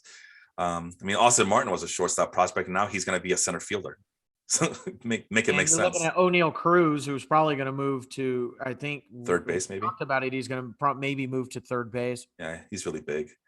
All right. And then we finish out the 13th round with Joe Ryan, Casey Mize. The turn goes to Bobby Dahlbeck, which I was not expecting Sean to get. But yeah, when I got Joe Ryan in the 13th round, I did my Jerry Krause squeezing his 2 pennies in his fist, like, yeah. So I was really happy about that. I did not expect Sean to get Bobby Dahlbeck. That was a surprise. That was a player that we did not talk about a lot. So Paul Sewald, I was happy with that pick. Marcana, Steven Strasburg going to Leon, who's a big Nationals fan. James, you saw a little bit you see more of him probably because he faces the Mets a lot. Sean says there's nothing left on the tank. Do you think there's nothing left on the tank, or maybe he has one more good year in him? I mean, my thing with Strasburg is I actually don't see a lot of him because he's never on the fucking field. So it's like that. I mean, that's why he's this late in the draft, is because like he has like the ace potential, or at least had anyways. But it's like, is he actually even going to be able to play? Like, is he going to start like 20 games this year? Is he even going to like make it? Is he going to make it worth even picking him on your team, or is he just going to be on your IL the whole year? I don't know. I don't know what he had like starting pitching wise to this point, but I mean, if Strasburg stays healthy and does good this year, it's a good pick. He's always, had good seasons when he's healthy, but it's just, is he going to be healthy? That's the problem. You know what I would tell that he probably will not make his season debut until at least May. Ooh, what's wrong with him? Shoulder? Forearm? Yeah, thoracic outlet surgery or something. That's right. We already saw what that can do to somebody, so I don't know. It's who's that? Who are you implying there? Who are you alluding to there? Matt Harvey. Oh, that's right. Yeah. Oh boy. Well, you know what? If Leon were here, I'd probably say, you know what, Leon, just cut the crap and just say that you're a Nationals fan. You couldn't help yourself. All right. All right. Garrett. So we talked about this. A few more relief pitchers going here with Garrett Whitlock with another back-to-back good picks for Jacob. So there might just be some hope for Jacob just yet. Good for him. Joe Barlow and Trey Mancini, which I don't know, man. That's back-to-back questionable picks from Andrew here. Who's the other guy that I didn't like? Carson Kelly. Oh, that's not too bad. In the 13th round, but then he goes and picks up Trey Mancini in the 14th round. It's a safe, solid pick, I guess, but doesn't really do anything for me. Lou Trevino, Matt Wheeling going with that. Austin, you mentioned it. The Blue Jays have like 20 catchers on their roster at this point, and Gabriel Moreno might be. I'm surprised Gabriel Moreno wasn't picked up by Henry as much as he likes to brag about how the catching prospects he got. And then Yadier Molina going to the Brewers fan. That's weird. I'm never going to get used to that. Jets saying that Felipe found himself a child beater. I don't understand that comment. Maybe he can explain that a little bit more. He's talking about Ozuna. I think it was right around the time we were talking about Ozuna. Oh, okay. I thought he was talking about Adrian Peterson for a little bit, but that's a different podcast. Michael Brantley going to Mario, and then he turns around and gets John Gray. That's not bad. I was looking to get John Gray, but I just couldn't pull the trigger on the guy. Chris Flexen, it's not a bad pick as well. James McCann, James. There wasn't that much catching left. There was a second catcher. I already had Varsho already. I hate McCann as a Met fan. There was nothing left. I hate him. I actually hate McCann. Hold on. I made the joke the other day talking about the vaccine stuff with New York wasn't like figured out yet. I was like, I hope this religious guy did not get vaccinated so that Nito can start every day at home. I do not like this guy, but there was nothing left of the catcher position. I'm honestly planning on dropping him and not running 2 catchers. That's a waste. That's a waste of pick, man. Come on. Well, okay, hold on. What was left? Oh, Look at any of the catchers. Follow me and look at any of the catchers after this and tell me that there I was do anything that listen. was worth. I do follow you on your Twitch channel. Okay, stop that. No, this is okay. Listen to yourself. This is the fourth time in this podcast that you've mentioned I don't like this player, but I picked them up anyway. Listen, and I'm being nice to you. If Mario, this one makes sense. There's no catchers left. There is nothing left. Yeah, we'll Go scroll down. Look at that for Eduardo Escobar too. And then Nick. I guess I would have gone Nick Madrigal, but I don't know. Listen, Madrigal went before me. I wanted Madrigal. I didn't want Escobar. Escobar goes here. Oh, but and then Madrigal went right before that. Well, you could have picked Madrigal right there instead of Jordan Montgomery. I had no bench players in the. Oh my god! All right, so listen, I'm being nice to you. All right, I'm just being. If Mario Margola were here, he would be lambasting you for you don't get paid. You don't pick players that you don't like. I mean, it doesn't make any sense. It doesn't make any sense. What are you doing? Oh my god. So yeah. So that would have been Mario right there. So no, he's not a fan of that either. So anyway, we'll see if it works out. I should have waited super long for this pick. It's not a bad pick, but like what's left with the catchers, but it was so early. Right, I don't know why I did it. All right. I'll give you a break. I mean, catchers are running out. You probably did shore up the rest of your lineup, but time will tell. But it's like I don't like this guy, but I picked him up anyway. And it just happens that he's on the Mets. So to me, that's just like nails to a chalkboard. You understand what I'm saying? Nails to a chalkboard. I know. I'll leave you alone now. Aaron Savali, interesting pick for Matthew Whelan there. I like Savali. I guess in this round, he goes perfectly well. I just don't like the low strikeout. I just like the low strikeout potential. I'm just not a fan of that, but he could do a lot worse. I mean, he could have picked up German Marquez, which is also not a bad pick, but he plays for the Rockies. So, yeah, I don't know. Cleveland pitching, they always figure something out somehow. Yeah, it's one of the 5 pitching hubs in this country. Everybody else is just scrambling, looking for anything at this point. Charlie Blackmon going in between them. So back-to-back Rockies players going in the 15th round. Luis Arias, a good pickup. If Mike Harvey can stash him away, that should be good. I don't want to. Okay, a couple of back-to-back Brewers in Colton Wong and Aaron Ashby. So there's Sean again, ace up his sleeve. The realest guy in the room. He always has you know what? It's at this point where he's playing chess and everybody else is playing checkers, I think. A nice little pickup there by Henry with Hyunjin Ryu. Not sure about the strikeouts, but if he's healthy, he'll eat up some innings. And innings pitched, as you guys know, and if you don't know, you're finding out right now, innings pitch is a new category that we're going with this season. So as a statistical category that we're following. And there's Nicky Lopez, Alex Wood. I picked up Alex Wood because I liked him so much in San Francisco. Andrew Vaughn, that's another nice pickup there by Henry. Josh Rojas. Who likes Josh Rojas here? I forgot. I know Sean likes him.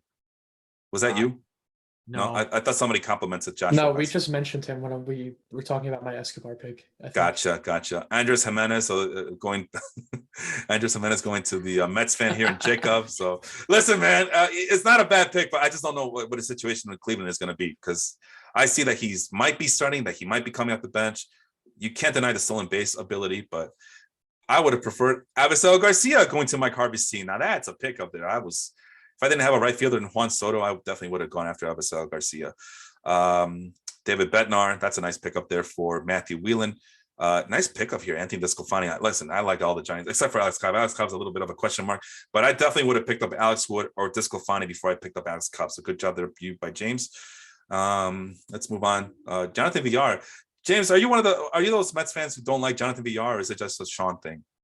I like what he did for us, like as a player and like a leader, but I don't think he's really anything special in like the individual statistics category. Gotcha. Like he's a good team guy, but I don't know if I would draft him in a league. Honestly, I don't even think he doesn't. I don't even think he steals bases enough anymore to be warranted as a draft pick. I wouldn't pick up VR. You used to pick up VR to pick up some stolen bases, but he doesn't even steal enough bases to warrant a pick anymore. Yeah. I forgot what year it was. It might have been 2019. I had him on my points league that we're about to get ready to draft Austin. I had him in 2019, and the whole year when he was with the Orioles, I was just looking to drop him and get someone better. And he played all 162 games, 24 home runs, 40 stolen bases. Very, very good player that year in 2019, and I never dropped him. There was no reason to drop him. He was good. And then the last 2 seasons has just been. But what Jonathan VR could get you if he plays enough, he can get you 15, 20 stolen bases still. I mean, he got 14 last year with the Mets. He got 16 in 2020 on a shortened season. How many caught stealings? How many caught steals? Oh, you want to go that route? All right, let's see here. Caught stealing, just 5 in 2020, okay. 7 in 2021. That's 9 in 2019. But he did steal 40 bases that year. Oh, I see what you're saying. 2016 with the Brewers. He's very aggressive. He would get caught a lot, and that's the thing that I know Sean definitely talks about. Yeah. Well, Mario Margola knows that BR is going to be starting with the Cubs for how long? I have no idea. I just don't think the Cubs are going to. Maybe he sees fly ball hitter and he sees the wind currents going out there. Maybe he's thinking some home runs there, but I don't really know, to be honest. James with the scouting report there. All right, well, explain to me why Mario Margola goes after Alex Colomé here in the 17th round. In Colorado, I wouldn't really touch him, to be honest. I mean, you had Ryan Tepera as another. I would have preferred him. Rowan Wick, I would have preferred. Anthony Bender, I would have preferred. In terms of relief pitchers, what about in the 18th round? Any relief pitcher that's worth mentioning? Not really. So, but I already mentioned 4 guys I would have preferred Alex Colomé. Alex Colomé and the Rockies, clearly the worst bullpen situation in all of baseball. Let's move on really quickly here. Josiah Gray, another Nationals player, going to the Leon Smoking Aces. So, like I said, that's going to be a running theme throughout this podcast. And then don't even say anything about round 18. Just skip me. I don't want to hear it. I needed people with multiple positions. It's a bench roll. Okay, shut up. That's not actually. All right, well, we'll get to it. But I actually like the Jeff McNeil pick over some of the other ones you've had. So. I needed a second baseman, so I picked up Eduardo Escobar, who I don't like. But Jeff McNeil also qualifies at second base, so I picked him up anyway in the later rounds. So I don't know. But the other thing you would see here is that I end up getting 3/5 of the Twins rotation, the projected Twins rotation. Bailey Ober going to my team, Kike Hernandez finishing off the 17th round, going to Sean, and then the big bomb that he buried us with, Trevor Bauer going to the 18th round to Sean's team. James, what do you think about Trevor Bauer going to Mad Dog Madrigal's team here, Sean? I mean, I think if Bauer actually plays this year, I think it's a good pick because it's very late, and that guy could easily be like one of your top 3 if he's like on his game. Everybody talks about the substance stuff last year, but even after the substance stuff, he had a couple bad starts, but he still played really well. It's just, is he going to play? Like, what's going on with this whole situation? But this late, I guess it's like worth a risk. Round 18. Like, if he plays, you got a top 3 guy on your team. Yeah. If he doesn't play, you just drop him and get someone else. Does this solidify? If he does play a full season, does this solidify Sean getting back-to-back championships in this league? I don't know about solidified the back-to-back championships, but I mean, he's definitely. I think it's a good pick. Right. It's like equal risk reward, in my opinion. All right, I picked up Nate Lowe. Great pick. I liked that pick. Thank you. Yeah. I don't know when I'm going to be playing him because I do have Jaime Candelario, Vladimir Guerrero Jr., and then Famio Reyes, but it's a nice bench piece, and I've always liked the guy. So he's a nice bench piece. He could produce. You could also trade him. Oh yeah. There you go, James. If you're looking for a real player, hit me up. Hey, I got Belt the round before. I have like 4 first basemen here. I'm looking to trade too. I have Schwindel, Belt, Why did you pick up 4 first basemen? You theoretically speaking, you can only start with 2 of them or 3. Oh, okay, 3. Okay, not bad. Sorry, I forgot we got corner infielder, so not bad. Yeah. Jameson Taillon, not a fan of that pick. Not a fan of the Ramon Laureano pick. I like the Harrison Bader pick. I like the Austin Hayes pick. I like the Jesus Sanchez pick. Seeing those 3 guys, Bader, Hayes, and Sanchez, really made me think about my whole outlook on outfield. But then again, I'd rather have Ozuna, Robert, and Soto on my team anyway, so whatever. Cavan Biggio going to Whelan's team. Kikuchi. So Aaron gobbled up another Blue Jays starting pitcher there. And then, of course, James, we mentioned Jeff McNeil. Might have been better than Eduardo Escobar, but we'll see. Time will tell. Tony Kemp going to Jets team. Why is Tony Kemp being drafted? I want to know. Robinson Cano going to Mario's team to finish off the 18th round. Tony Kemp leading off, but he's 30 years old, so not a fan. Thumbs down. I don't like that pick. Come on, Jet, do better. Denelson Lamet going in the first pick in the 19th round, not bad. Ian Happ, that one hurt a lot because I didn't realize that a Brewers fan would pick up a Cubs player in Ian Happ. Ian Happ, I believe, qualifies in all three outfield positions, so I could have used a guy like him. There's Frank Schwindel, as James mentioned, Miguel Sano, Mike Moustakas, JD Davis, Steven Matz, Luis Arias, Jorge Alfaro. There you go, James. You could have picked up Jorge Alfaro as your second catcher. Why didn't you pick up Jorge Alfaro as your second catcher? Maybe it's because they have like 5 catchers on that team, and like we don't know who the hell's even going to be playing. That's a good point. Really good point. Alex Reyes, Drew Rasmussen, and Tommy Pham. Tommy Pham. Oh yeah, he signed with the Reds, so I know Sean loves him a lot, and he pounced on him. Before we move on to the 20th round, Austin, give me one takeaway from the 19th round that you noticed here. I have a feeling that this round was very much of because everybody scrambled earlier in the draft. Everybody kind of looked and was like, I don't know what the hell to do here, and just started picking things that would fill in their positions. Because I mean, I liked the Schwindel pick this late. I like the Arias pick this late as well. Rasmussen might be pretty good in the back end of the bullpen there. Oh man, he's a starting pitcher, bro. He's starting pitching. Yeah. What? Okay. For the Braves, yeah. Is he Braves? It says he's Rays. No, I said Rays. Rays. Oh, Tampa did you Bay say Rays? Okay. Yeah. Yeah. No, this is a mixed bag of picks. It's either I don't like that at all, or oh, that was pretty good. So I feel like this was very much what do I need, and people just picked them up.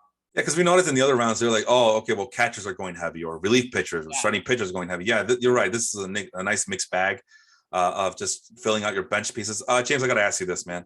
So my goal was to get at least 9 or 10 starting pitchers again, because we are a semi-weekly league, so we get 2 games in 1 week. And we're going with innings pitch, and we're increasing the minimum innings pitch that you need to reach. So my best estimation in all my mock drafts was I needed to get 9 or 10 starting pitchers. How many starting pitchers were you targeting in this draft? I don't think I remember a specific number. I think I wound up with 9. Okay. In the end, I try to I'm always someone who likes to hold a lot more starting pitchers than I hold bench pieces, because I feel like I like position player bench pieces, because I feel like it's easier to just like pick up hot streaks on like hitters, like if you really need it, like injuries or someone's just not having a great year and want to let go. But pitchers is always like a really tough area to pick up like on the waiver wire, just on free agency during the year. So I always like to carry more pitchers, and it's just even more so important now that we have innings, being tracked. So okay, I definitely aimed for the more than 9 to 10 side as well. I think I wound up at 9. All righty, 20th round, Tyler McGill going to Sean's team. So he got his Mets pick in there. I got the other low brother, Josh Lowe from the Tampa Bay Rays. Man, if all he has to do is beat out Manuel Margot or Kevin Kiermaier, let's make it happen, guys. Come on, Tampa. Let's make it happen. Make my team great again. Aaron Hicks, that's a pretty solid pick from Yankees fan Henry there. So a homer pick, but not really. I mean, it definitely solidifies his outfield. And Hicks, if he stays healthy and produces like he has in the past, that could be a real steal there. I'm about to pick Yastrzemski over Hicks there, though. See, the problem, I was looking at Yastrzemski for real. I know Harvey was, because he let us know like 3 rounds before he made a pick here in the 20th round. But Giants are looking like they're gonna be like the Tampa Bay Rays and just platoon everybody. So I stayed away from the lineup situation in San Francisco, just because I don't know what the solid lineup's going to be. Does Hicks really have a solid position right now? That's why I mean, that's a really good question, James. That's why I ranked them very low in my outfield. But, with the back of mind that, if it gets deep into the draft, Hicks might not be a bad pickup here. But so far, I got Judge, according to Roster Resource, there's Aaron Judge at right, Joey Gallo in left, Aaron Hicks as a starting center fielder. But things can change, right? And Hicks is projected to get 546 plate appearances if he's healthy. If he's healthy and producing, which we don't know. That's a good pick then. Tim Locastro is also waiting, and Locastro is really fast as well. So we don't know. We don't know what the Yankees are up to. But anyway, Patrick Corbin going to Washington Nationals fan Leon, because he couldn't help himself. Dakota Hudson, Tony Gonsolin. That's a nice, decent pickup there if he could stretch out his arm and become a real starter. Will Myers, that's another head scratching pick from Aaron. Did not, like I said, Giants, Padres. I'm like, I don't want any part of that, of those lineups at all. And then look at you, James. Nestor Cortez Jr., who did step up late in the season. So you expect him to be the real deal, or any reservations about it? I don't know. He had a really good showing last year. Like, it's just, he looked great. This is really late in the draft now. This is just like, these are guys that I'm just picking up. Like, when I pick up these backup places for like starting pitching, it's like you either go two ways. You go proven, like average guys, or you go for someone who just has a lot of upside and like might have a great season for you, or might throw. But I don't know. I want a little bit more upside here. He showed really great last year, and if this works out for me, this could be a really good, like, every other period start here for me.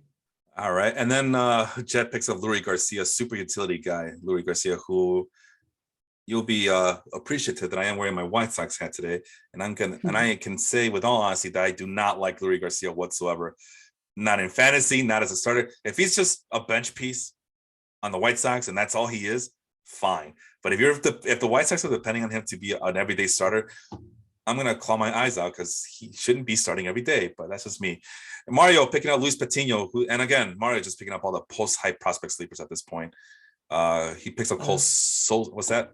Go ahead. I was gonna say the Rays are good for those kind of guys, though. Don't really work anywhere else. Go to the Rays, and then all of a sudden they're like, an ace. So I think for a late pick, it's not that bad. Yeah, it really isn't. I'm just kind of concerned that that's why I picked Drew Rasmussen over a guy like Luis Patino, because I don't know what to expect from Patino. So far, it's been nothing but bad things. Like, stuff is great, but he's not developing fast enough, and the Rays have been known to pull the trigger, or at worst, starting for 4, just get him to go for like 2 innings and then piggyback him with, I don't know, who's on that team, Jalen Beeks or something. I don't know. Yeah. Cole Sulzer going in the 21st round. Isaiah Kiner-Falefa going to, so another interesting pickup there from Jet, going with the weak hitting infielders there. Austin, I haven't heard from you in a while. Oh, there's Connor Joe right there. There you go, Angel. But aside from Connor Joe, any other pickup you like in this round? Late pickup of either Colin McHugh or actually I like the Luke Voigt pick here. Okay. Going to Henry's team. Yeah, going to Henry's team. He'll get you some homers if you're down on homers. He is in San Diego though, and it is a Luke Voigt. So, unless you're one of the categories is one-arm bench press, he's not going to get you much other than, homers. So we'll see. But I do like the Luke Voigt pick. Out of all of these, I like Luke Voigt and Colin McHugh. The pick that I don't like here is Pavin Smith from the Mets. I know Sean's a big fan. I don't know. It's like, okay, so we do account for strikeouts and walks in this league as well. So if that's what he's looking for, that's fine. But I'm sorry, I would prefer someone who could produce a little bit more in the counting stats department. And then we talked about Mario getting on the post-hype prospect sleepers. Well, Sean saw that. I'm like, all right, I see your Luis Patino, and I'll raise you Alec Bohm and Nate Pearson. So we'll see if that works out for Sean, Sean's team. But round 22 now, we're almost done here. James, is there a pickup or a draft pick that you liked more than others in this 22nd round? This is kind of just like that, like you were talking about, like this is just like the sleeper rounds. So I mean, like if you're looking at it in terms of that, like guys who like might just like step up and do something like great. I like Lamonte Wade Jr. I think it is the Giants. It's good possible platoons there. If I remember correctly, he mashes the crap out of righties but can't hit lefties for anything, right? So I mean, if as long as he's paying attention to that, like what kind of starters is he facing this week? Is he going to be playing? That could be a really good pick. Kepler again, platoon guy, right? Well, he's starting because I don't think the Twins have anybody else, but he should be platooning because he's just awful. Yeah, and Naquin too, right? I mean, potentially here as well. Yeah, I mean, what could be a really good pick from Jet also if he actually gets into the rotation and Oscar could like capitalize on like his past like hot streaks. Like I don't know, there's a lot of these are just sleeper picks. Like any one of these can or some more than others can just wake up and have a great season. I happen to like my Evan Longoria pick here for a bench piece. all these vet guys under the new and reformed Giants hitting. I don't know. Since he's gotten there, he's been having some crazy seasons. If it wasn't for that collision last year, he might have finished off a lot better than he did. So as a bench piece, I like this. And good for you. You might have found the one Giants player who will be starting every day and not have to worry about a platoon. Yep. So exactly, that's what I was thinking. Only bad thing about him is that he's turning 36, 37 years old this year. So that is a concern. Older is not what it used to be in Major League Baseball. Because like we talked about before the show started, PEDs are banned. So, yeah. And the league is going younger, but the Giants are going the opposite way. Then we rather go with the old players. Screw it. For those curious who I picked up MJ Melendez. So there's my third catcher because James ruined my entire draft. Mario went Francisco Mejia. Yeah. Oh, I was just about to mention Mario goes and gets Francisco Mejia. So he's going with this post-high prospect sleeper strategy. And of course he picks up Mitch Keller because it's Mario. That's what Mario does. Mitch Keller, oh my God, Mr. I can't control where my pitches are going, but Mario is gonna go all in.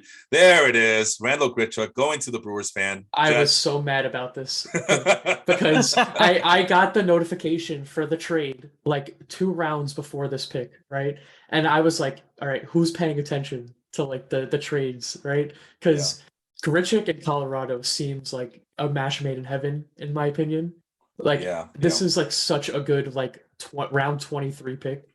Like it could just pan out and like he might wind up just starting for you every day when he's at home.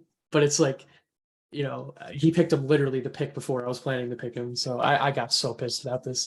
But you go with Carlos Carrasco. Did you at least like that pickup for yourself? Yeah, it's it's just he had a really bad season last year. He's talked about his splitter coming back. Okay, that's now good. like he's talking about like he's had a better grip on the ball. He got the bone spurs removed over the offseason. Carrasco has had some great seasons. As a really late like pitcher pick, I was happy that I was able to pick him up here. Like how old is Carlos Carrasco, you might ask? Carlos Carrasco is so old that back in 2006 or around 2006, 2008, around there, I had him protected in Austin. You would appreciate this in our Mardi Gras Madness League as one of my protected minor league players.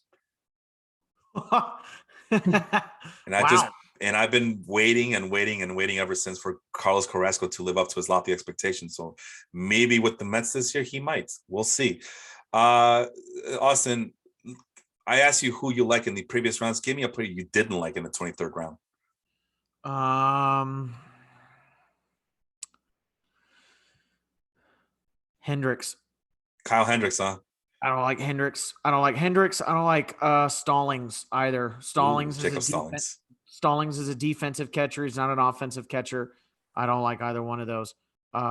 Hendricks, I liked him last year. I don't like him this year. He's a little older. He's drawing more contact. High ERA. I don't necessarily care for Kyle Hendricks or Jacob Stallings. I think those are the two that I don't like the most. Well, do you like Jacob Stallings better than James McCann? That's the question I want to know. Yes, only because I believe Stallings is younger. Okay. I will give McCann some credit. Every once in a while, he'll just go on a line drive barrage and make himself relevant. He did it with the Tigers. He did it with the White Sox, and he was able to parlay those into a big contract with the Mets. So I don't know, James, you're a Mets fan. Would the Mets still would have been better off getting JT Realmuto and paying him all that money? Or are you still okay with James McCann as your starting catcher? I mean, obviously, everybody wants JT Realmuto, right? I think not Sean. Yeah, I don't know. Sean has some of the hottest and most coldest takes at the same time. So you have to choose what you want to listen to with him. But I don't know. I didn't mind when we signed McCann. Like we weren't signing him to be some hitting menace or anything like that. Like I don't think they signed him to be like 2020 James McCann. Okay. But like I would have liked to have Realmuto, but I think we were still under the Wilpons at the time, right, when we got this? Or I think you might be right. My memory is hazy at this point, so you would know more. I kind of just accepted that Realmuto wasn't going to happen, so I didn't mind the McCann pickup. I like it. It bridges the gap to Alvarez like really well, in my opinion. You get solid. Defense was always a problem with the Mets catchers, so I think it's a good pick for us. And getting to Austin's comment about Kyle Hendricks. Kyle Hendricks was in my top 60, and I was getting ready to pick him up for like the last 6 or 7 rounds in this draft. and I just couldn't bring myself to do it. All I kept thinking was 88-mile-per-hour fastball, and it's like batting practice out there for these hitters. So I don't know what happened last year. It might be just a case of just being on a losing team, or the dumbass Cubs just shooting themselves in the foot by getting a bunch of guys just like Kyle Hendricks. So Yeah, exactly. He's just worse Strowman now. and then you got more Strowman, who's else. Yeah. What's his average fastball? About 90. So that's 2 miles per Yeah. hour better than the rest of the pitching staff over there. It might be one of those. I mean, James, you're a former pitcher. I got to ask you, is it one of those things where you need some sort of variety in your rotation just so to keep these hitters honest? You know, one day you'll face a 95-mile-per-hour guy, and then next day you get Kyle Hendricks at 88. So you think maybe Hendricks might have been benefiting from all that, and that getting a bunch of guys just like him, a bunch of clones just like him last year might have done him in, or am I overthinking this too much? No, so from like a pitching perspective, I was always a slower throwing, like mid to low 80s, big curveball, really big slider, and then I had a lot of action on my 2-seam because of my 3/4 release, right? So basically the way they would pair me is they would pair me with a guy who threw right over the top, 90 something miles an hour, like not a lot of break, but just like real hard stuff. And you go from hitting a guy like that, trying to square up a guy who's throwing 90 at your face with not a lot of movement, and then all of a sudden you have this kid coming in throwing 84 with this giant curveball and this slider that's going to like barely hit the plate, and it's just this giant adjustment that you have to make. So I think having a guy like Hendricks follow, he definitely benefited a lot from the guys that they had on that roster before. But it's like now, yeah, go on.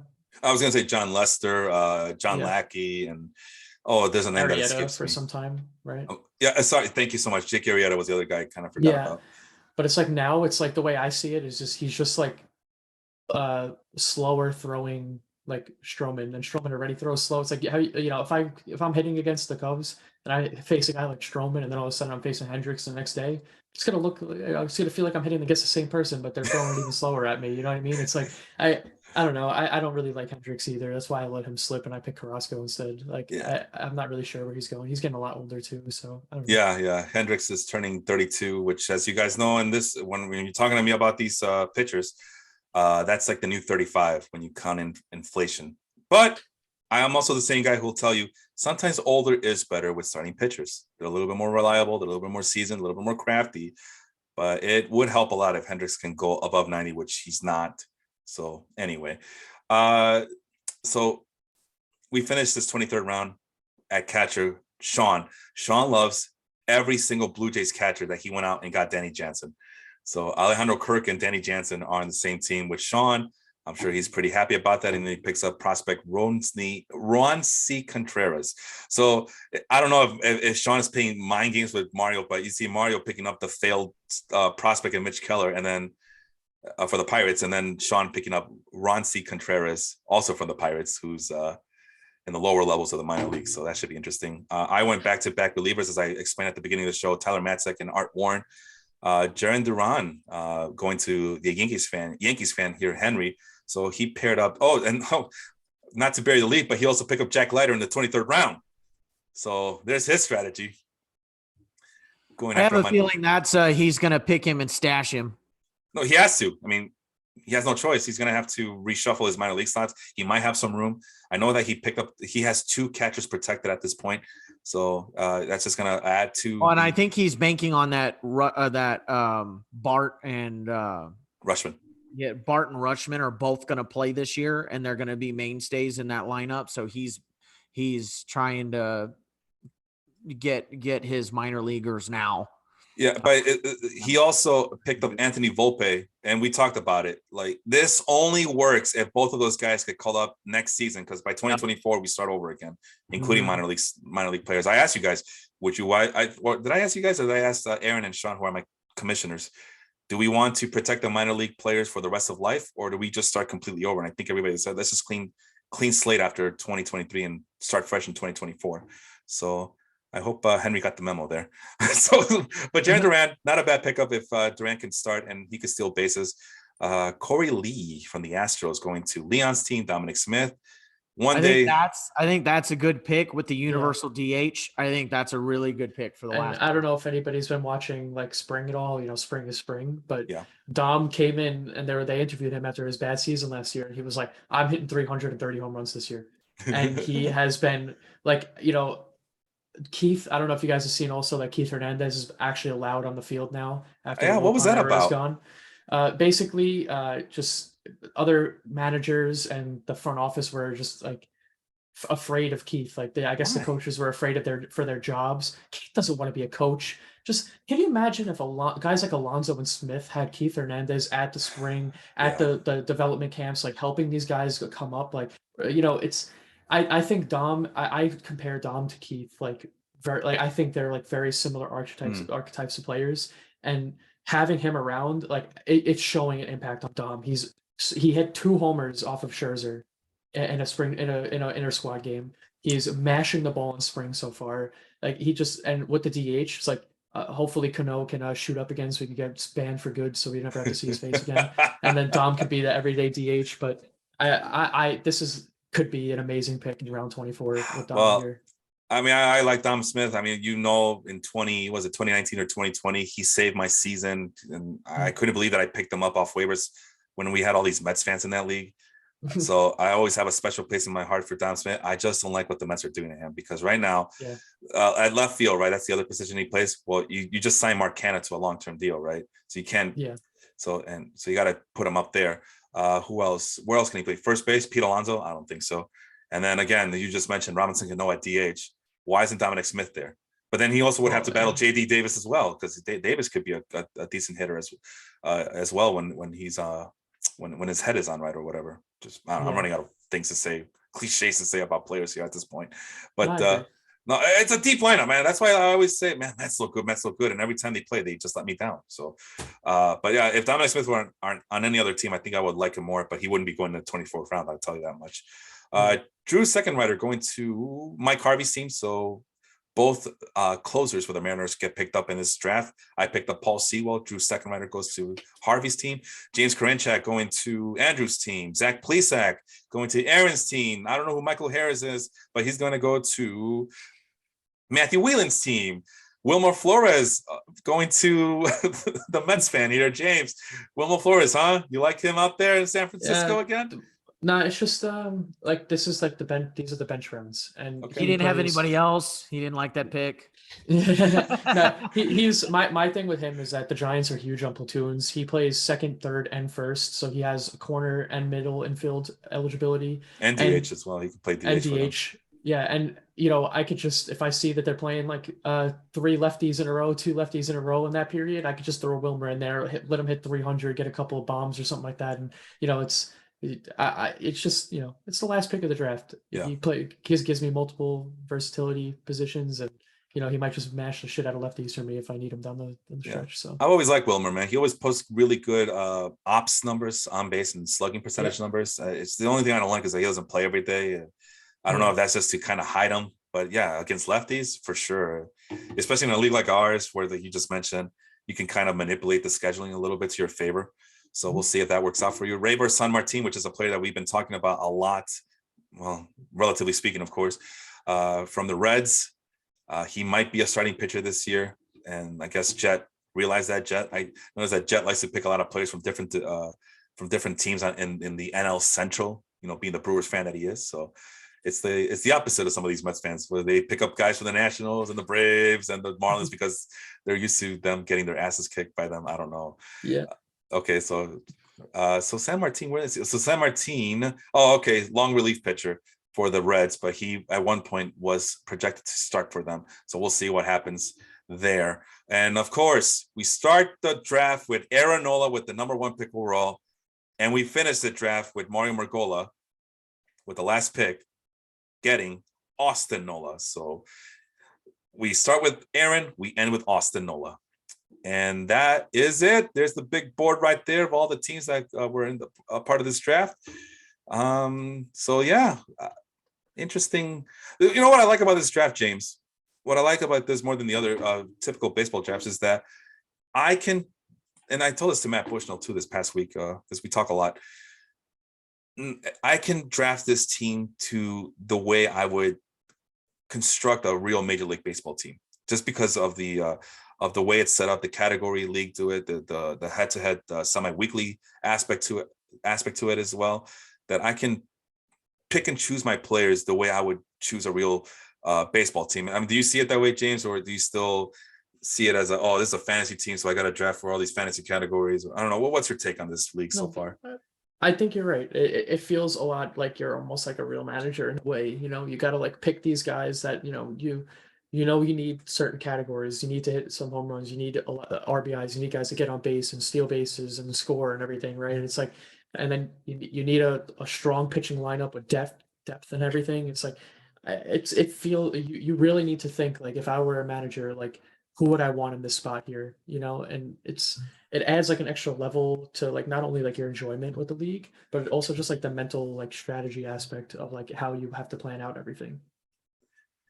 Those are really good points, man. I mean, I'm glad. I mean, we worked. Sean, Aaron, and I have worked so hard to, get this league going and making it manageable for a lot of people. I know it's demanding a lot, but it really is a put up or shut up with this league.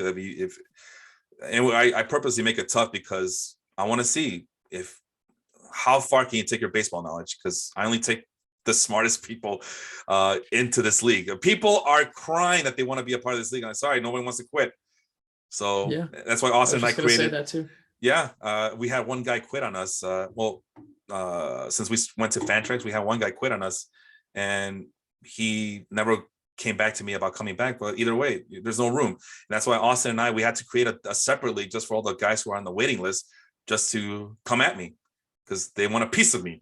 They want to see if they can topple the king, but they're not, because I don't believe in any other. I'm just joking about it. But we are getting ready for the next week's draft. We're getting ready for a draft tonight. Austin, we have a busy schedule ahead of us. We have another podcast coming next week. We're going to review the Mardi Gras Madness head-to-head points league, where I'm a little bit more modest in that league for obvious reasons. You'll like this one, James. I have Jacob deGrom kept as one of my 5 keepers in that league, and I don't know how to feel about that. So yeah, it could be the best thing ever. It could be the worst thing ever. Exactly. If he actually pitches more than 15 games this year. Yeah, and I was forced to pick up Brandon Woodruff as well as a keeper to carry over this season. So we'll see how that goes. But yeah, Austin, we're getting ready for that tonight. Are you ready, Austin? I think I'm as ready as I'm ever going to be. I'm pretty nervous about that, actually, being a third-year fantasy player. And, my keepers are okay. They're not great. And I have a really tough draft ahead of me. The guy that I took over for traded away his first-round draft picks. So I'm not drafting until later in the second round. And, there's a few rounds where I'm not drafting, and it's going to be tough. It's similar to me. Yeah, well, draft picks are tradable. Just in this league, we haven't seen anybody trade draft picks in this league for some odd reason, but everybody is very, very liberal with their draft picks. I'll say that. I'll put it that much. And this guy gave away a lot of draft picks, and yeah, we don't know for what. I had a guy who wanted to give me Shohei Ohtani for I think both of my second round draft picks and something else, and I was like, no, because then I'm not gonna be drafting in 2 rounds. My team's gonna suck. I don't know. I need a first round pick, and nobody would give me a first round pick. Everybody's getting kind of stingy with their draft picks right now. So yeah, that happened to me. Remember, Felipe? I came in in August or September of one of the years. That's how I got into the league. Is someone left the Fantrax league, and I was brought in very late, and I Jerry DePoto'd my way into getting a somewhat decent team that I could actually have keepers from. And it's tough, And now there's got guys in my league that have like real keepers, like DeGrom, Scherzer, huge guys, and I've somehow finagled my way into getting Betts and Freed and stuff. So I started out a little bit behind, but there's hope. Don't worry, you got this. Yeah, listen, that's what I want to hear. I want to hear guys who are not going to give up. Oh, whatever, it's just a throwaway league. No, not if you're in my league and if you're trying to be there and representing the baseball life league. I know it's not a throwaway league. I didn't say I was going to be giving up. I'm just. I'm not talking about you. I'm talking just in general. I'm not talking about you. That's what I want to hear. I want to hear. I'm not giving up. I'm going to try my best. I'm going to do whatever it takes. And that's what it takes, because people will come, hey, do you have a spot in that league? You have a spot in that baseball life league? First of all, I don't even want you. But secondly, I don't know how you play. I know how these guys play. I like how these guys play because they don't quit. They don't give up. They try every week. They were trying when it was a free league. That's how I knew. So we'll see what these guys are made of next week. As you know, I'll be honest, it's a minor league system, right? If anybody in baseball like decides to leave, I at least now have a better scouting understanding of these other guys who want to join, and we'll go from there. But like as James mentioned, no one leaves the Baseball Life League. You'd be stupid to leave. Why would you? It's the best league out there. James, one more time, tell the folks where they can find you. Instagram, Facebook, Twitch, whatever, YouTube, all the same name. It's going to be SlySSB, SlySSB TV. I'm on literally every platform now. So TikTok too. Find me out there. You can see me live pretty much 3 times a week. All right. Nights, mornings, anytime. And Austin, where can they find you? You can find me in the Baseball Life Facebook group, or you can find me at Twitter at @round_trippers. And you can find me on Twitter at pathological_H, the number 8, pathological hate. And of course, Baseball Life, the best baseball group in all of Facebook. And we are here every Sunday morning. We will catch you next Sunday morning. Have a good one, everybody. Have a good one.